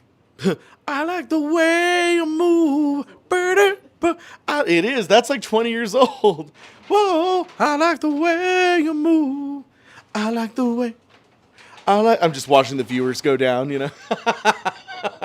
People were really here for Chris the whole time, you know. Hey, that's funny. Look, because the way that Chris did it, you can actually see the laptop in the stream. That's funny. Chris, people can see the chat in the video. Oh, that's funny. It's funny. Anyways, Chris, Chat get on over the here. stream. 'cause- Okay, so now what I need to do is we need to do the grand switcheroo, which we haven't done yet, so I hope that this works out. So what I need to do is I need to unplug our mics, plug in my mobile phone charger, and then flip the phone to the other way around so that the front camera on the phone hears us, and then we can keep chatting for a bit. Because it records front facing? Because the mic is on the front, not the back. Interesting. But I can do all this. It's just going to be a little bit tricky. Are you sure? Can we try filming I'm it? positive it won't. Okay, And I'll tell you why. Because the very first time we did a live stream at Fanime, everybody said, I can hear Chris, but I can't hear Rich. Because Got the it. mic is front facing, not back facing. Okay, so I think we can do this. I just have to do it proper. So, Rich, we're going to do an Watch old this, Rich. switcheroo. Here, I'll help you. Whoa, whoa, Loosen whoa, it. whoa, whoa. The first thing we got to do is unplug. Okay. All right, guys, bear with us for like 2 minutes as we do a switcheroo to keep this stream going. Okay, first plug in that. Now remove this. That can stay on the top. Okay, I think Oh, that I see. it is. No. Oh, yeah, and it just went to 5%. Now, is that working? Is it charging? It is charging now. Yeah, Okay, good. and it just jumped up from 5% to 10%. So now Good. I need to switch this to the other side. So I'm going to switch it to me. You guys, hey, how's it going? We're going to change Flip. this. So loosen that. No, wait. oh, Just okay. loosen this and I'll flip it. Oh, I see what you're saying. Well, no, you just Or we you could just just do flip it that. around like this. That's right. My house is a mess. Apologies. I was trying to do this so nobody saw That's my okay. house, you know. Now adjust this so you like how it looks. Oh, well. Is that good? Is it going to stay right there? We got Kermit right here. Okay. Well, we can actually All see right. ourselves Hey, now. actually, that's really handy because we can see ourselves in the Okay, how does it sound, chat. Okay, so everybody? put a 1 in the chat if you can actually hear us. I guess we can And then a turn 2 these in the off chat now. if they're... we can do that later. I don't really mind. And then Chris will forget to charge so these. 1 in the chat if you can hear this. And then 2 in the chat if it sounds bad. But hopefully we're good. Mm-hmm. Yeah, there we go. Okay, cool. Everybody's saying 1. Wonderful. Because the camera, the audio is right there. Hey, that's really handy. Now we can actually see Now we ourselves. can actually see. Yeah, it's not better. All right, well, thank you, everybody. Glad we got that working. Okay, so... now- I think we should play a little game of because somebody had mentioned I think it was ASMR who said like, oh, I got my wish of Rich singing a song, but it's like, if that was your wish, then why didn't you just simply super chat to have us sing something? That's my question, and it kind of inspired me to do a little game of chat Well, no, chat roulette was something very different about 20 years ago. Yeah. No, okay. So Prince Asbel, thank you for your super chat, says, one more. The CGI Super Mario Bros. Movie with Chris Pratt sucked. Can't believe I'm saying this, but the Super Mario Bros. Movie is unironically better. Well, I appreciate you saying that because you're praising us. However, I actually enjoy the Illumination movie. I mean, I thought they did a good job. I didn't think that it was bad, but I really am happy to hear that you liked us. Thank you, Prince Asbel. Okay, so you had an idea for what you wanted to do. I was, and I think that this needs better development. And to be fair, it was actually Sam that came up with this idea the other day about we got to come up with a better name than Trap Roulette. But it's where you actually roll a die, and it's like, okay, so like somebody would super chat and say, instead of like giving, if they didn't have anything specific to say, then they would just say like, roll for me. So you super chat and we would roll for you. And if it's like between 1 and 5, we sing a song. If it's between 6 to 10, we answer a lore question. You know what I mean? It would be like something like that. I see what you're saying. I think maybe we should say that for a future stream when we actually we'll like build a stream better. around that Yeah. idea. But I thought it was a cool idea. It is. No, I know what you're talking about because I've seen people do that where they roll a dice or they have a little like spinner thing, and then it's an interactive game. But I think gamed out and pre-planned that would be better. I actually had an idea since we've been going for about a little over 2 hours. I don't know if you guys could hear Ripley in the background. What I was thinking, Rich, is we open it up to general questions, so anybody who hasn't super chatted yet could just ask a general question. Of course, if you guys do send in a super chat, we'll definitely share what you have to say. But I was thinking we could now open it up to just any question in the chat, and then if there's any good question or comment, then we could just reply to general chats now, just to give people a chance to comment or ask questions who didn't super chat. What do you think about that? Do that for a bit? I think that sounds good. Okay. I've seen this question in the chat a few times now. As far as a physical release, that's something I would have loved to have done, but we've always been very careful not to infringe on Nintendo's copyright.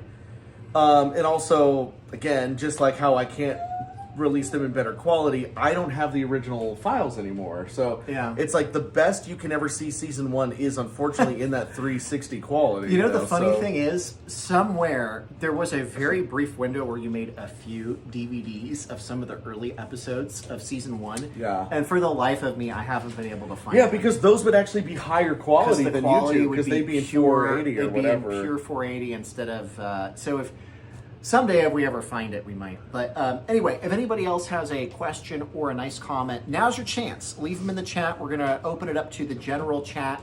So if you have something you wanted to share, but for whatever reason you didn't super chat, send in your questions and comments now because we're getting toward the the end of the stream here. But yeah, I would say while that would be fun to have physical media, I mean, if you really wanted it that bad, you could just make your own DVDs.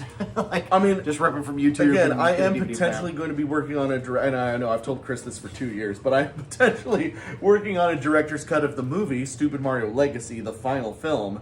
And, there may not be an official physical release for that, but if you, were to ask for Rich Alvarez's greatest hits, SMBL or something, we could make it in code. I'm not saying that we're doing this.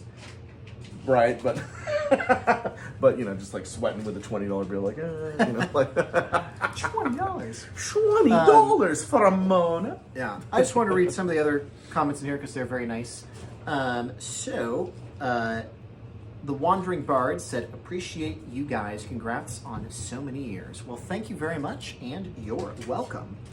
And then Homie said, SMB is far superior to the live-action movie Nintendo made in the 80s or late 90s. I can't remember. That was early 90s, right? Oh, yeah. Yeah, the original one. And then JB said, since we got Waluigi in the previous stream, what about Wario for the next stream? If Matt visits in town, we will definitely again, ask him I to be on actually a live tried to stream. get Matt in this stream today, but he was busy. Yeah. Yeah. Peter said, we know you talked about your favorite episodes you guys have. What was your least favorite video you did? I would say, I don't want to be negative. I would say in general, I won't list a specific thing, but it was stressful toward the later years of SMB only because we didn't have our friends in town for weeks and months on summer break.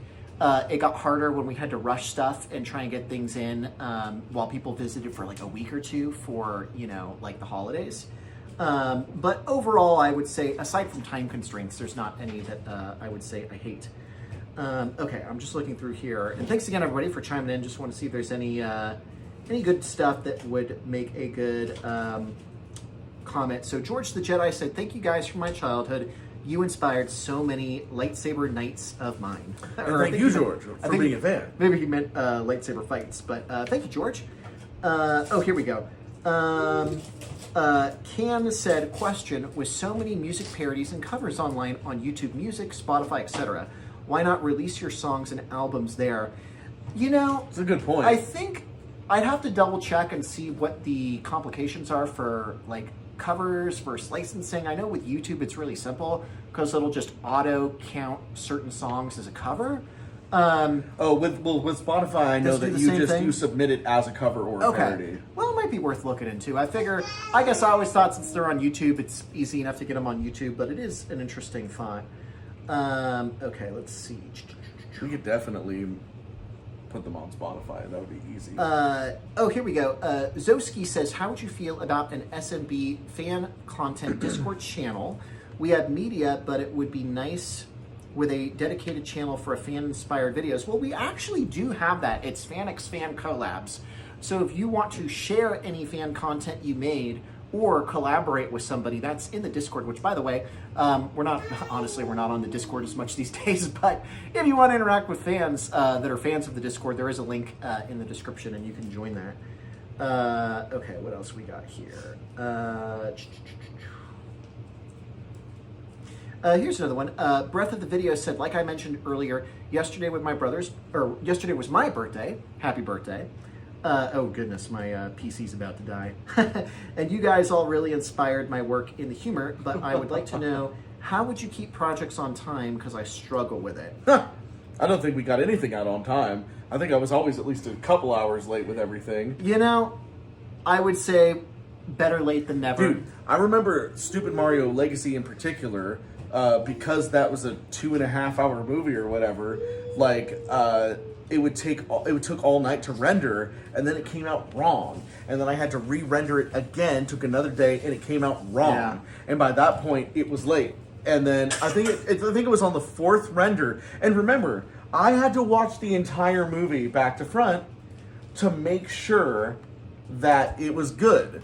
So on the 3rd watch, after 3 days of rendering, there was one song that for whatever reason didn't make it into it, so I rendered it one more time, and that song was fine, but there was another 30-second segment. So I'm just saying, the Stupid Mario Legacy, the movie, 2017, is online right now with a song missing, and I said F it because I wasn't going to wait another day to upload it. Then you can hardly notice. Yeah. That's just how it goes. KH Freak had a very nice comment and said, a lot of people have comfort shows. I watch your long videos of all your bloopers as my comfort video. I love quoting everything and laughing about it. I could probably quote almost all of it. Well, thank you, KH. That's very nice of you. I'm glad to hear that we're your comfort show. And I would have to say, I'm glad that you had the idea to put all the bloopers in one video, because it does capture some of the highlights of some of the best moments from the show. Okay, let's see what else we got here. Breath of the Video said, I love those Pokemon videos you made, even though not being a big Pokemon fan, but you portrayed the characters so well. Glad to hear that. Thank you very much. Shakira said, and thank you, Shakira, for being a member of our channel. Honestly, when I said I got my wish of Rich singing, I wasn't expecting you to reply to it. You know us, we like singing. I'm going to sing no matter what. Okay, cool. All right, so I think I got most of the comments there. Was there anything else you wanted to comment on, or did you feel like we got the highlights there? I mean, are we wrapping up, or? Oh, it was just whatever you were feeling. I just wanted to give people a chance to comment who maybe wanted to say something, but didn't have a chance to super chat. Something's So getting hearted down there. We have a super chat. I think it was a from super chat. Ace Play and Draw. Thank you very much for your generous super chat. Says, just wanted to say congrats and thank you so much for SMB. I always found it entertaining all of these years and inspiring for creating my own series. Well, I'm glad that we could inspire you. Thank you. That's really nice to hear that. And that's one of the things I love to hear the most is whenever you guys mention that watching Stupid Mario Bros. Inspired you to do some kind of creative project on your own or with friends. Like, that was kind of I told Rich, the unofficial, unintended message of SMB, which is, if we could make something fun with our friends, you could too. Stupid Beagle Stupid Films. Beagle. Thank I you for recognize super this guy. chatting. This channel will always hold a huge place in my heart. I've gone through a lot of struggles, and this channel helped me through them. Thank you. Thank you, Stupid Beagle Films. Yeah, thank you for the super chat, and Stupid Beagle, I've seen you chime in over the years in our videos, so thank you for being a supporter of ours over the years. And it looks like we have a new member. We just got a new member. Hampton Hunter 97 just became a member of the channel. Thank you, Hampton Hunter. Welcome, and thank you for being a member. And Your Hampton, benefits include... I think you get a member super chat. I don't know if you have to wait a month, but Hampton, since you just became a member, if you got any questions or comments, say it now and we'll read it. But thank you for being a member. Yeah, I was going to say, if anybody wants to be a member, it supports the channel. Since we don't have any big projects that we're working on, there's not really any major perks at the moment, aside from getting member chats and maybe some emotes. My laptop just died, which means it's going to be a bit harder for me to read comments unless we catch them real quick in the live chat. But anyway, but the phone is still going good because we got the charger going. Homie had a nice comment. I just wanted to read that real quick. Seriously, you guys deserve more views than this. It's disgusting that you guys get so little views. Thank you for everything you do. You guys are legends. You know, I appreciate that. And here's the honest truth. YouTube has changed the algorithm multiple times, and we were always on the wrong side of it. So probably the biggest switch was right around the time that we finished Stupid Mario Bros. In 2012. We started doing sketch comedy, and that was right when YouTube shifted to long videos. Oh, thank you. We'll read that super chat from the Billy in a minute here. You've got your, well, I can read it on the other one if we miss it. But just to finish that thought, YouTube has changed the algorithm multiple times. The biggest one happened around 2012. And that's when you noticed a lot of podcasts get really popular, and a lot of the Minecraft gaming YouTubers got really popular. That was also when PewDiePie really blew up. But the point is, one of the big changes was switching from short videos to long form videos. And we were spending all this time and energy doing like sketch comedy and music video parodies when the people that were getting favored were doing long form podcasts or let's play videos. So long story short, it's kind of a bummer that we just never quite caught the algorithm. But you know what, at the end of the day, I really am happy that we even had the mild success that we did. And I'm really happy that you guys are still chiming in and you know, joining us for these live streams. Okay. The Billy Lee, thank you for your generous super chat, says, are there any episode or story ideas that got cut or just didn't happen for any reason? Specifically, there was the JMK episode from season 3 that is not actually officially part of the season. I believe it is uploaded though as like the bonus episode, lost episode. Yeah. And you can watch it. It's unfortunately just not. It didn't come together very well for whatever reason. And there was a lot of things like that. There are at least 1 or 2 episodes that you'll never see because they were awful for whatever reason. Maybe it was because a person that was in it just had a bad attitude during the day, or you know, there could be a variety of reasons why an episode doesn't make it. I would say, as far as story goes, the biggest plot was that I did have actually a big plot at one point planned for someone to play Cloud Strife. But that, of course, we never had Cloud. As Chris said, Nick Lunetta in Stupid Mario World would eventually play Squall from Final Fantasy VIII. But no, we never had Cloud. It's probably one of my biggest regrets of the show is that we never had a Cloud or Sephiroth in the show, because I feel like when I think of, in my experience as a 40-year-old almost, like gaming icons for me, it's like there's Cloud and Sephiroth and then everything else, you know, like, and the fact that we did this giant video game show for years and never had Cloud and Sephiroth, to me, it's a shame. So that's my biggest regret, and my biggest story cut is not having those characters. Good question. Do you have access to the chat on your phone?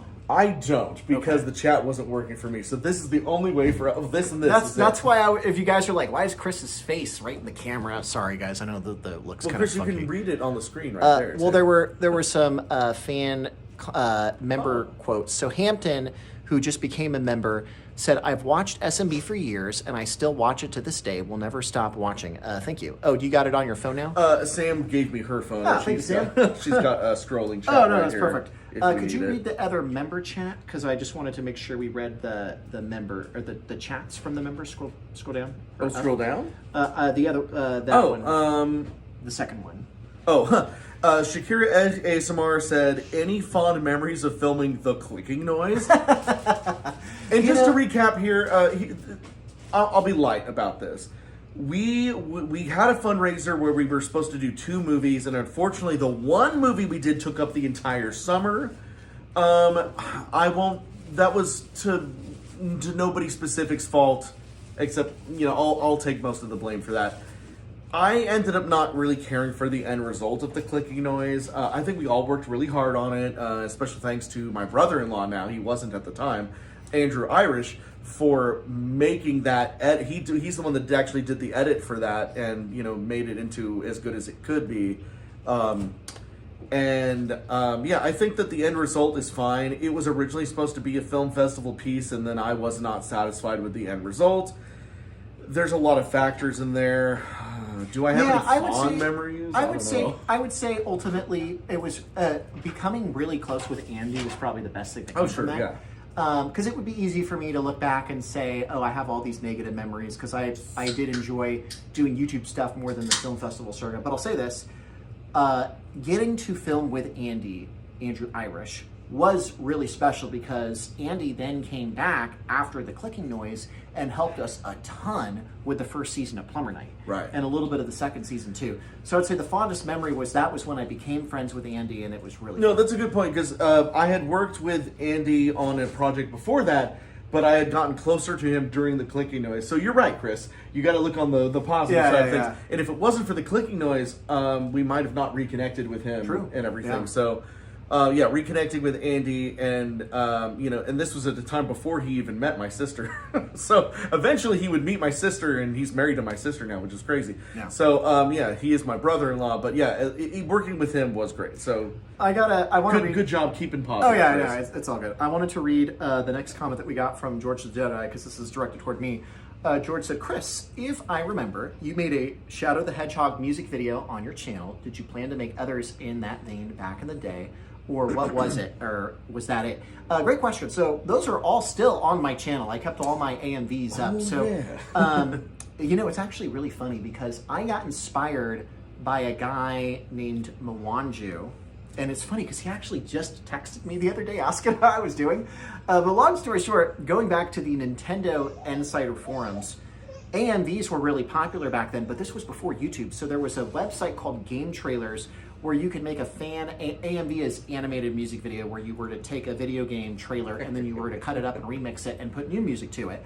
And Alex, aka Mwanju, he was the first person that took that song from Lord of the Rings that was the, Requiem for a Dream. It was from Requiem for a Dream, but it was that famous, da-da-da, da-da-da. I'm familiar with the song. Yeah. Anyway, you guys, so he took that and he remixed it with the Twilight Princess trailer and did his own fan trailer. That inspired me, so that I literally did the same thing, but for our first King Arthur video, and I used that song, and then I had so much fun that I did a couple other AMVs. So I did one for Twilight Princess using a Zelda remix, and then I did one for the Shadow the Hedgehog, which was the continuation to Sonic Adventure 2 Battle.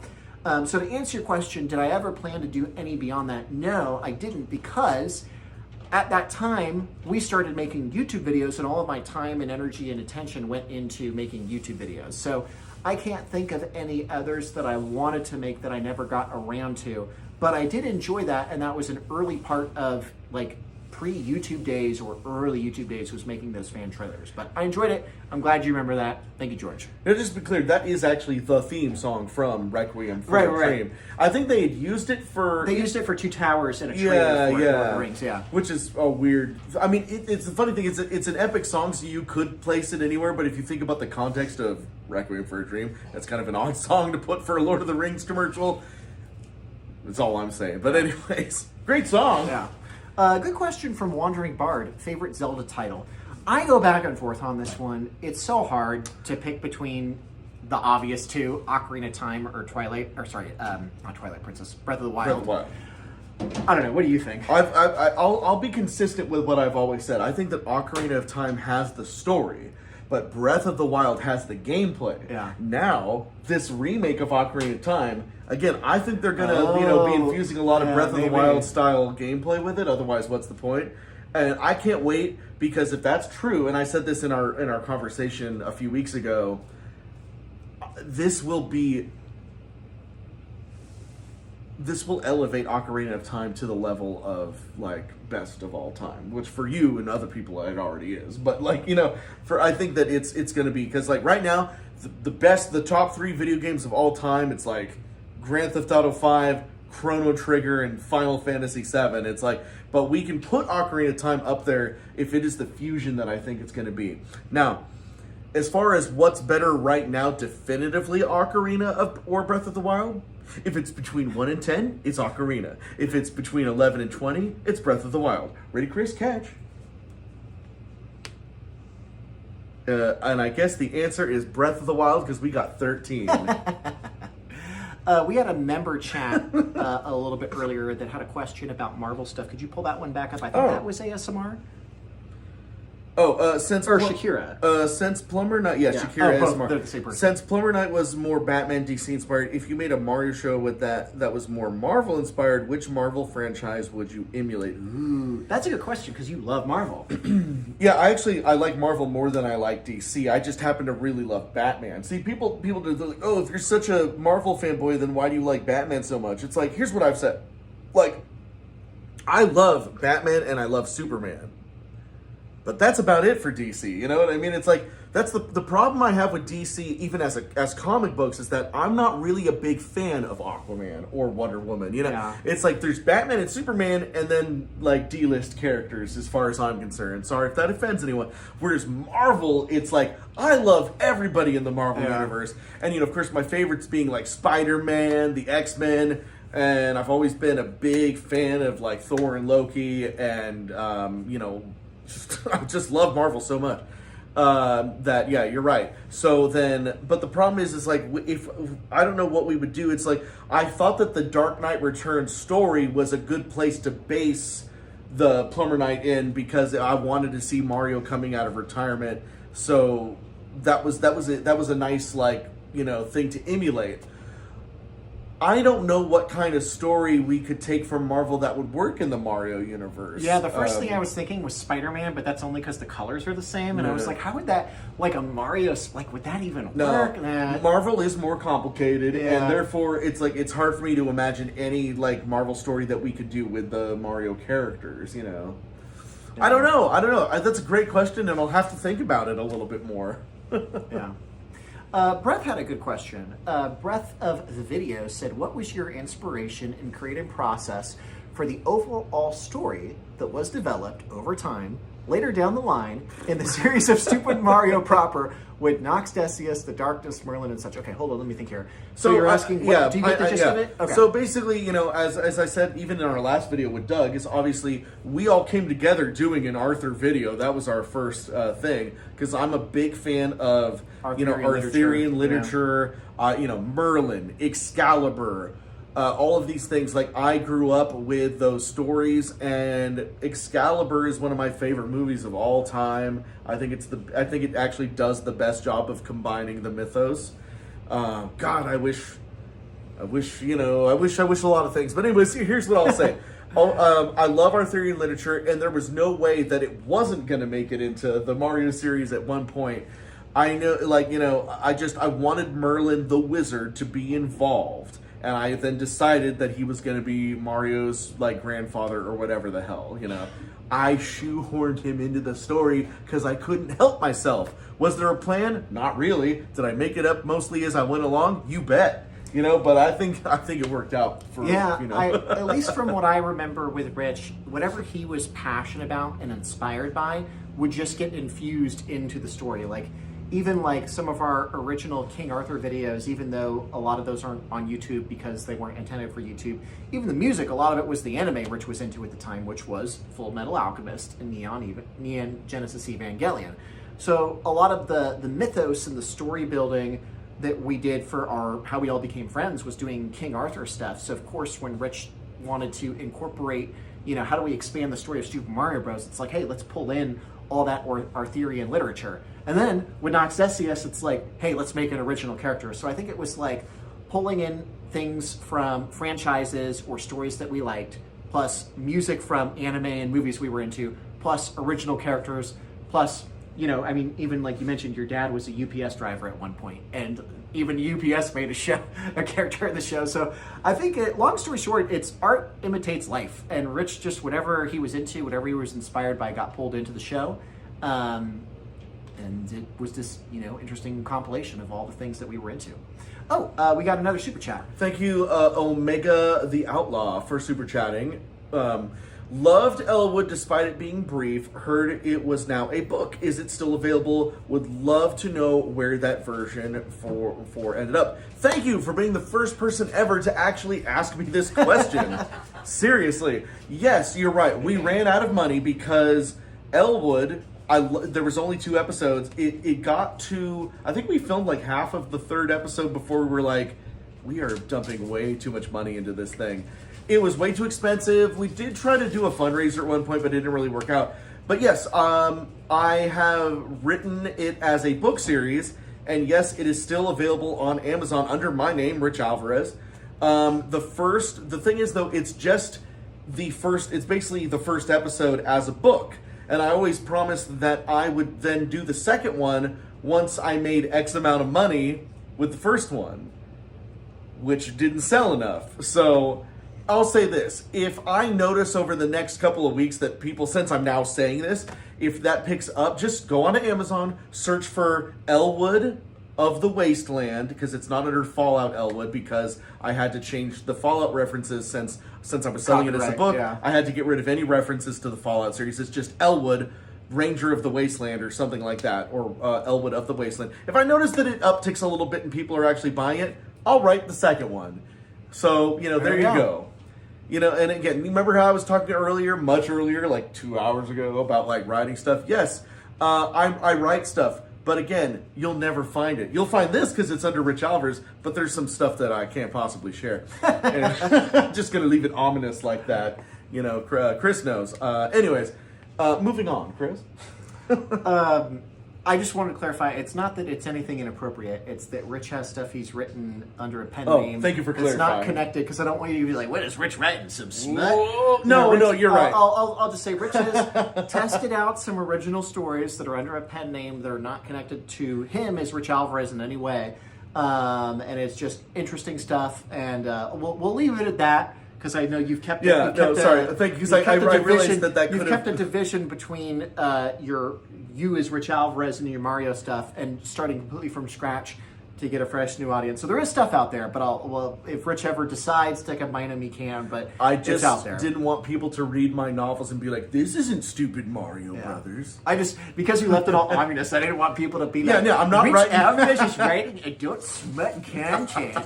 No, it's nothing like that. Jeez, yeah. So I just had to clarify because just the way you said it. Yeah. I just didn't want my fantasy books to be connected to any of this. Anyways, can I see the chat? I just want to scroll up. There might have been stuff that I missed. Okay, so let's see here.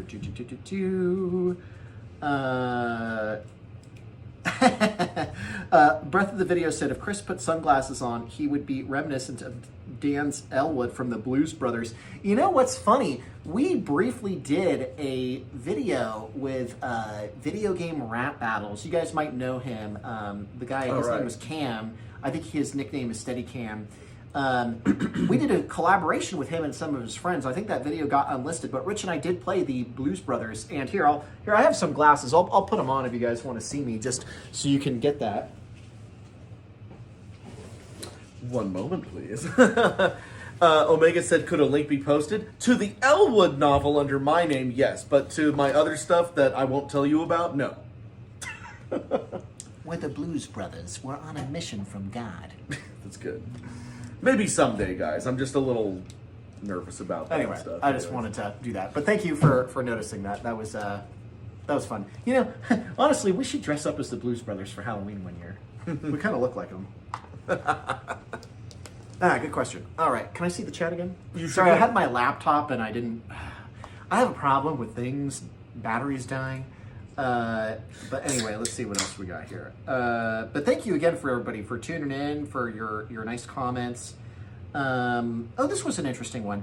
Homie said, have you thought about clipping SMB into short form videos? It could get decent views, especially if it shows some of the best parts, might bring in new fans. We did that actually, because I remember there was one in particular, the line in the movie where Yoshi is mad at Mario, and then to like make him happy, Yoshi rides Mario. We clipped that, and we clipped a few other things. Chris, I was actually talking to you about this exact thing. I don't know if you remember, like just a couple months ago. Remember, I was like, "Hey, if I have some time, I'm thinking about like taking scenes from the show and turning them into shorts." It is a good idea. We did a few, and then I forgot about it. They did okay. I think that the reason we stopped is because the algorithm is mysterious. Ooh. And the ones that we didn't get that many views, so I was like, maybe there's not an audience for this. But honestly, I'll tell you what, if you guys, maybe we should outsource this. If you guys have any ideas that you think would be clippable, I'm trying to think, leave them in a comment in this video, either in the live chat or once this video is posted, leave a comment on the video itself. Yeah, leave a comment when this video is replayable. Yeah. Leave a comment on a scene from the show that you think would make a good YouTube short. Yeah, because and that's how we'll know how to clip it's worth a try just to see it again. But that is a really good idea. Thank you for sharing that. Cool. So I think we're good there. Yeah, and again. Sorry, I thought you were going to grab the phone. I just dropped it. I was going to say if you guys got any more comments or questions, we're kind of at a free-for-all point in the stream now where we're just reading stuff in the chat. Obviously, if you have a super chat, we'll definitely read what you have to say. I can't believe there's still... Oh, okay, here you go. I was going to say, I can't believe there's still 50 people watching. This is insane. Yeah. Going for like 3 hours. Anyway, so, yeah. I'm trying to think if there's any other stuff we haven't covered. This is, again, to recap, we're doing our bonus anniversary stream because we just hit 20 years on YouTube. Yeah. It was July 13th, 2006. And we felt like we had to cut things off a little bit abruptly last week when we were with Doug. So we wanted to give a chance to go into a bit more depth on our legacy of our YouTube channel. So any other questions or comments you guys have, now's your chance to throw them in the chat. Trying to think if there's any other moments. RJ said, did you guys ever get the sponsor from Hershey when you guys did that one interactive adventure? Was that because the chocolate bar killed somebody? Was that the joke we were doing with Snake and Mario? Well, I know there was a specific joke. I don't remember what it was, but yeah, no, I don't think we were ever sponsored by Hershey's. Yeah, I think that's just kind of a joke. Here we go. Kenan is reminding me to unlist the videos for the join or don't join. Thank you for the reminder. And then Homie said, you guys are amazing. Thanks for being YouTube OGs. You're very welcome. How you feeling? Are we at a good point? Is this a point where we should slow things down? I wish I had more to talk about at the moment, but I think that's... We've been going for almost 3 hours. If you want, we could go for 10 more minutes until we hit the 3-hour mark. That's kind of an even point. You know, I wish I could be like David Bowie. You've seen Labyrinth, right, Chris? Remember in Labyrinth where David Bowie's like... with the balls? I actually have never seen Labyrinth. Okay, so Chris has never seen Labyrinth, so please make a point to tell him to see Labyrinth. Anyways, there's that one scene where David Bowie is like doing this and the ball in his hand is like... But that was actually a stuntman underneath David Bowie with his hand doing it. So, anyways, J-Bug, thank you so much for your super chat. Says, how much would we need to donate for you to film another stupid Mario series? Well, wow. I don't think it's necessarily a matter of money per se. It's more about timing. I appreciate the thought. Let me put it this way. It would depend on what's involved. Yeah. If it's just you and me... Not that much. Then, you know... we just need a couple of weeks to do nothing but film a Mario show, then I would say. I'll I say hate to this, put the a problem- number on it. The reason it's because, hard to like, put a number on is because think about this. When you're thinking of what made our Mario show special, you're thinking of the big cast. So it was me and Richie and Matt and Doug as the core four, and then all of our other friends who played all these other characters. If it, it's like, to put an amount of money on how do we get our friends who are living on the other side of the country to Yeah. fly back for a week? Plane to Russia? tickets. Like, it's like, and then even Time then, off work. how would, yeah. So realistically, it's like, I don't think that it's really a matter of money. I think it's a matter of time and unless we won the freaking lottery and could pay to retire because our friends realistically, for a few months. if we're gonna get at least a decent amount of the cast back to do another season of the show, and that's even if they want to do it, Chris, we're looking at, not gonna lie, $10,000 minimum. I mean, it's not even like I said. The reason it's hard to even put a number on it is it's like, how do you get people who have full-time jobs to pause and not work their full-time job and use up all their vacation? Anyway, it's Right. It comes back to what I said at the beginning. But again, if you want Yeah. just me and Chris Yeah. as Mario and Luigi, we just need a paltry $2,000. I mean, I wouldn't, honestly, guys, I wouldn't want to put a number on it because, think about it this way. If you guys donated a bunch of money for us to do a show and then it doesn't feel like it did when we were doing, the epic cast of the previous, I don't want you guys to donate money to us and be like, man, this doesn't feel the same. So keep your money. Just don't be disappointed. Yeah, the probably the best that we could do would maybe be a one-off sketch, but at this point, it's like I said, you either retire as a YouTuber in your 20s or you do a podcast in your 30s, and I don't even know what you do in your 40s. But thank you for the generous super chat. Could you scroll back? Or actually, I guess I can. Sorry, guys, for getting my face here. I got to scroll up on my phone. There was another nice comment. Shakira, who is a member of the channel, said, just to let you guys know, I passed on going to a club to watch this stream. Oh, well, wow. thank you for picking us over You going chose poorly. No, out. You chose wisely. no, just kidding. Thank you for supporting. So, anyway. That's actually a good question. Supergal said, why did you make the Stupid Mario Bros. I'll do you one better. Who is the stupid Yeah. Mario series? Why did we do it? It's a good question. I would say I just wanted an excuse to hang out with Richie and use the costumes.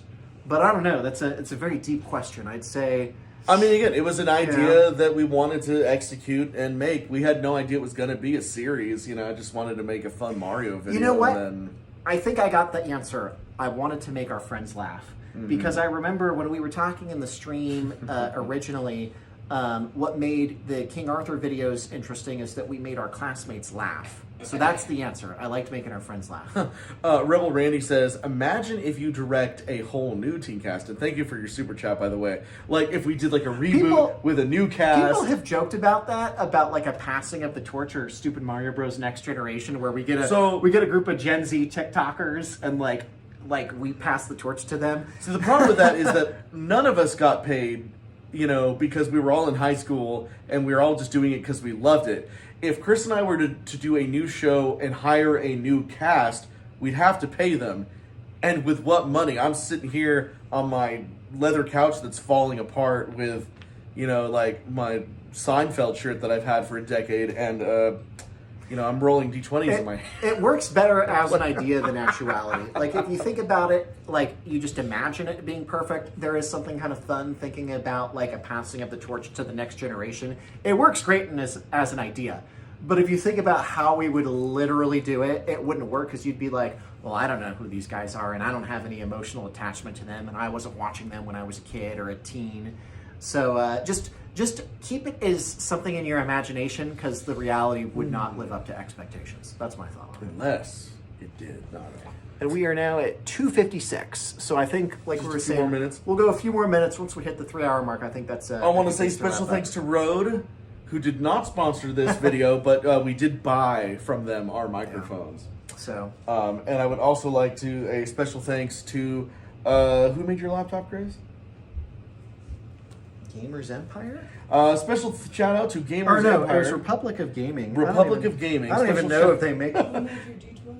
For special shout out to Republic of Gamers for making a laptop that said it would only last 40 minutes and actually lasted almost 3 hours. That's a good point. I did put it to And- sleep for a while, but yeah, it's kind of funny how that worked out. Target's Good and Gather brand seltzers for providing us with refreshment. A shout out to Rolling Rose Dice. All the dice that you've seen in this video were provided by Rolling Rose Dice. Yeah. Follow them on Instagram. Well, since we're coming up to the end of the stream here, I kind of wanted to end it similarly to how we did with Doug, which is just kind of a retrospective. One of the things I'm really grateful for is you guys watching, because we wouldn't have continued making YouTube videos if you guys hadn't been leaving us nice comments and saying you enjoyed the videos. And it gave us a really good reason to stay in touch with our friends, because like a lot of the time when you graduate high school or college, it's very easy to, just the slow, it's like that line in Don't You Forget About Me, slow change may pull us apart. You But forget just about me. The slow passage of time just makes it easy to lose touch with friends, because if you're not like living next to them, unless you have like a reason to stay in touch, it's very easy for years to go by and you just don't really keep in touch with your old school friends. But because we were making YouTube videos, it actually gave us a reason to reach out to old people we hadn't seen in years and be like, hey Scott, we want you in our video. Come visit town. Same with Matt, same with Doug. So I have to say, it gave us a reason to keep in touch with our friends. And I mean, shoot, even like Brandon and Scott jumped into the stream. We didn't even tell them we were streaming, and they were here earlier in the stream, awesome. which was kind of cool. So I just wanted to say thank you guys for watching our videos over the years. And thank you, Rich, for giving us a reason to all stay in touch and be friends. I mean, it's funny because obviously that wasn't the original intent, but it has become the thing. It's like it is the reason why we're all connected, and that's really cool. Do you think I'd still be hanging out with this guy? Probably. I mean, I don't know. Probably. Yeah, But definitely because of the videos. oh yeah, a special thanks to Kermit for providing us with elbow rest. So people have been saying, because I started that, people were like, shout out to the Chris's phone for not killing the screen. That was a good one, Peter. And somebody said shout out to the Dasher too, as well, from earlier. August, thank you for your super chat. Says, if you could travel back in time to give yourselves advice 20 years ago, what would it be? Oh, so many things, and a lot of it has nothing to do with the YouTube channel.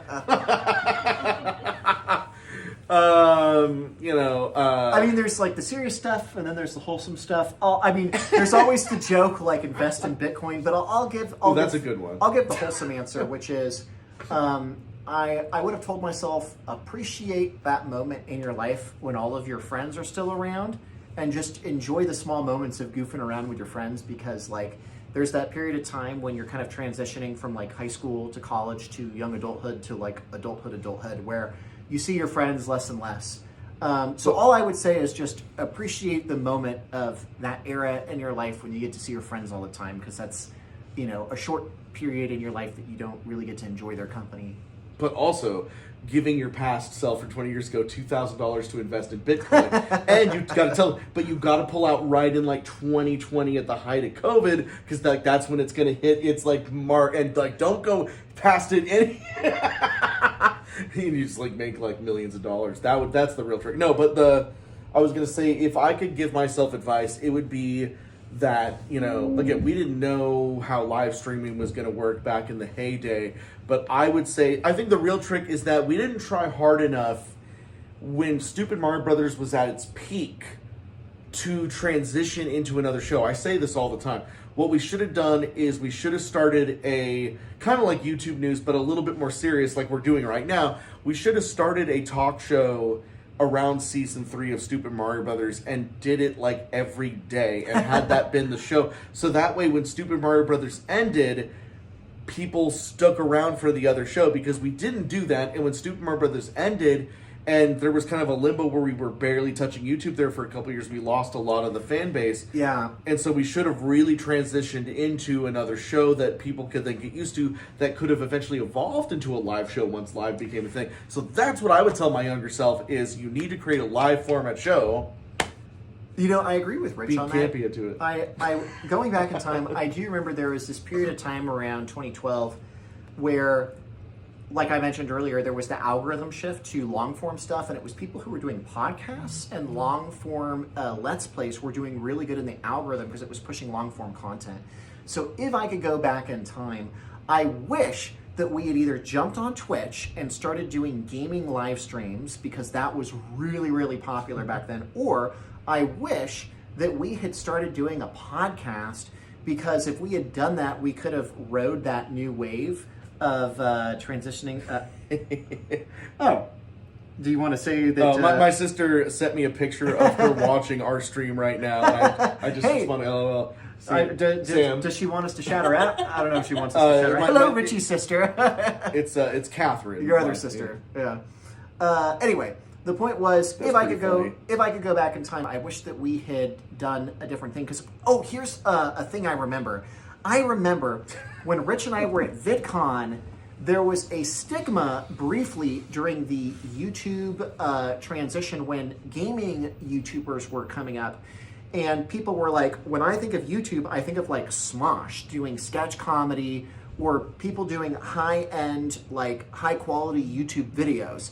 And people who were doing podcasts or were doing Let's Plays were seen as really lazy because it wasn't high effort. Mm-hmm. Well, they got the last laugh because that's what the people is that now. were doing the quote-unquote lazy podcasts or the gaming Let's Play videos were getting favored by the algorithm and just got tons and tons and tons of views. Isn't it weird? It's like all of us that have been doing weekly shows then got punished by the algorithm because for it was doing short that. form content instead of long form watch. So I would say that's the only thing I would do differently. I wish that, kind of like what we're doing right now, I wish that we had done a live stream on Twitch, or we had just done a pre-recorded long form podcast, because it would have been favored more in the algorithm. So Shakira said, thank you once again for introducing me to the Beatles, Michael Jackson. I don't know why she says Shakira, the but I Beatles, don't Michael Jackson, The Fresh Prince of Bel-Air, and Deeper Mario lore. Yeah, and I also introduced Chris to all those things too. No, Rich had a huge impact on introducing me to a bunch of stuff. And I'm just laughing because we have our video up on a projection, and like it looks Well, a the little comments awkward when disappear I gotta like zoom in fast. to scroll up on the phone, and then my face takes up the whole screen. So sorry for the awkward close up. We're now past the 3-hour mark, Chris. So anything else? I think this is a good place to wrap up. I wasn't sure how long we were going to go. I basically wanted to go until we felt like we had talked about a lot of stuff. We had done a free-for-all in the chat. So yeah, I feel like this is a good stream. I'm glad we did a bonus. I'm good to wrap up if you feel like you're good. Yeah, I'm good. People have been saying they want us to stream more often, but I think that we always have to go in with a strong subject or a nice gimmick, and I think that the cooking or grilling with Rich, Oh, you want to do that in the near future? We should do that. I do think that would be maybe kinda fun. next week or something, where we're just sitting in front of the barbecue grilling burgers or hot dogs or both. That would actually be really fun. And I've been wanting to do a grill and chill with Rich and we can Chris. talk about the best methods for such grilling. It'd be fun to have a stream dedicated to you just reminiscing about all your favorite food and then how you grill. So there we go. Yeah, Peter said, please do the grilling stream. That would be fun. Well, I'll tell you what, guys. We will try and do more streaming. I have to say, I do enjoy these just freestyle where we're just sitting on the couch, just chatting about whatever we're in the mood for. Obviously, these big anniversary streams are really fun because, we get a chance to reminisce about how we became friends, our memories of the channel, memories of Stupid Mario Bros, all of our other projects. So thank you again for everybody tuning in today, because, this is more fun when you guys are chatting with us and we're kind of bantering with you in the chat. But yeah, we'll try and do more streams. So I think, with that said, we can wrap this one up. All right. Well, then, if that's all, Chris, then I wish everyone a wonderful day. And an even more pleasant tomorrow. Please subscribe. It's free and easy, just like giving this video a thumbs up, leaving a comment after it becomes a regular video, and just generally being a good person. Hooray! Thanks again, everybody, for tuning in. Be sure to hit the like button as you log off. And we will see you guys next time. I got to lean in to hit the end button here. So peace out. Have a great day. We'll catch you next time. Bye-bye.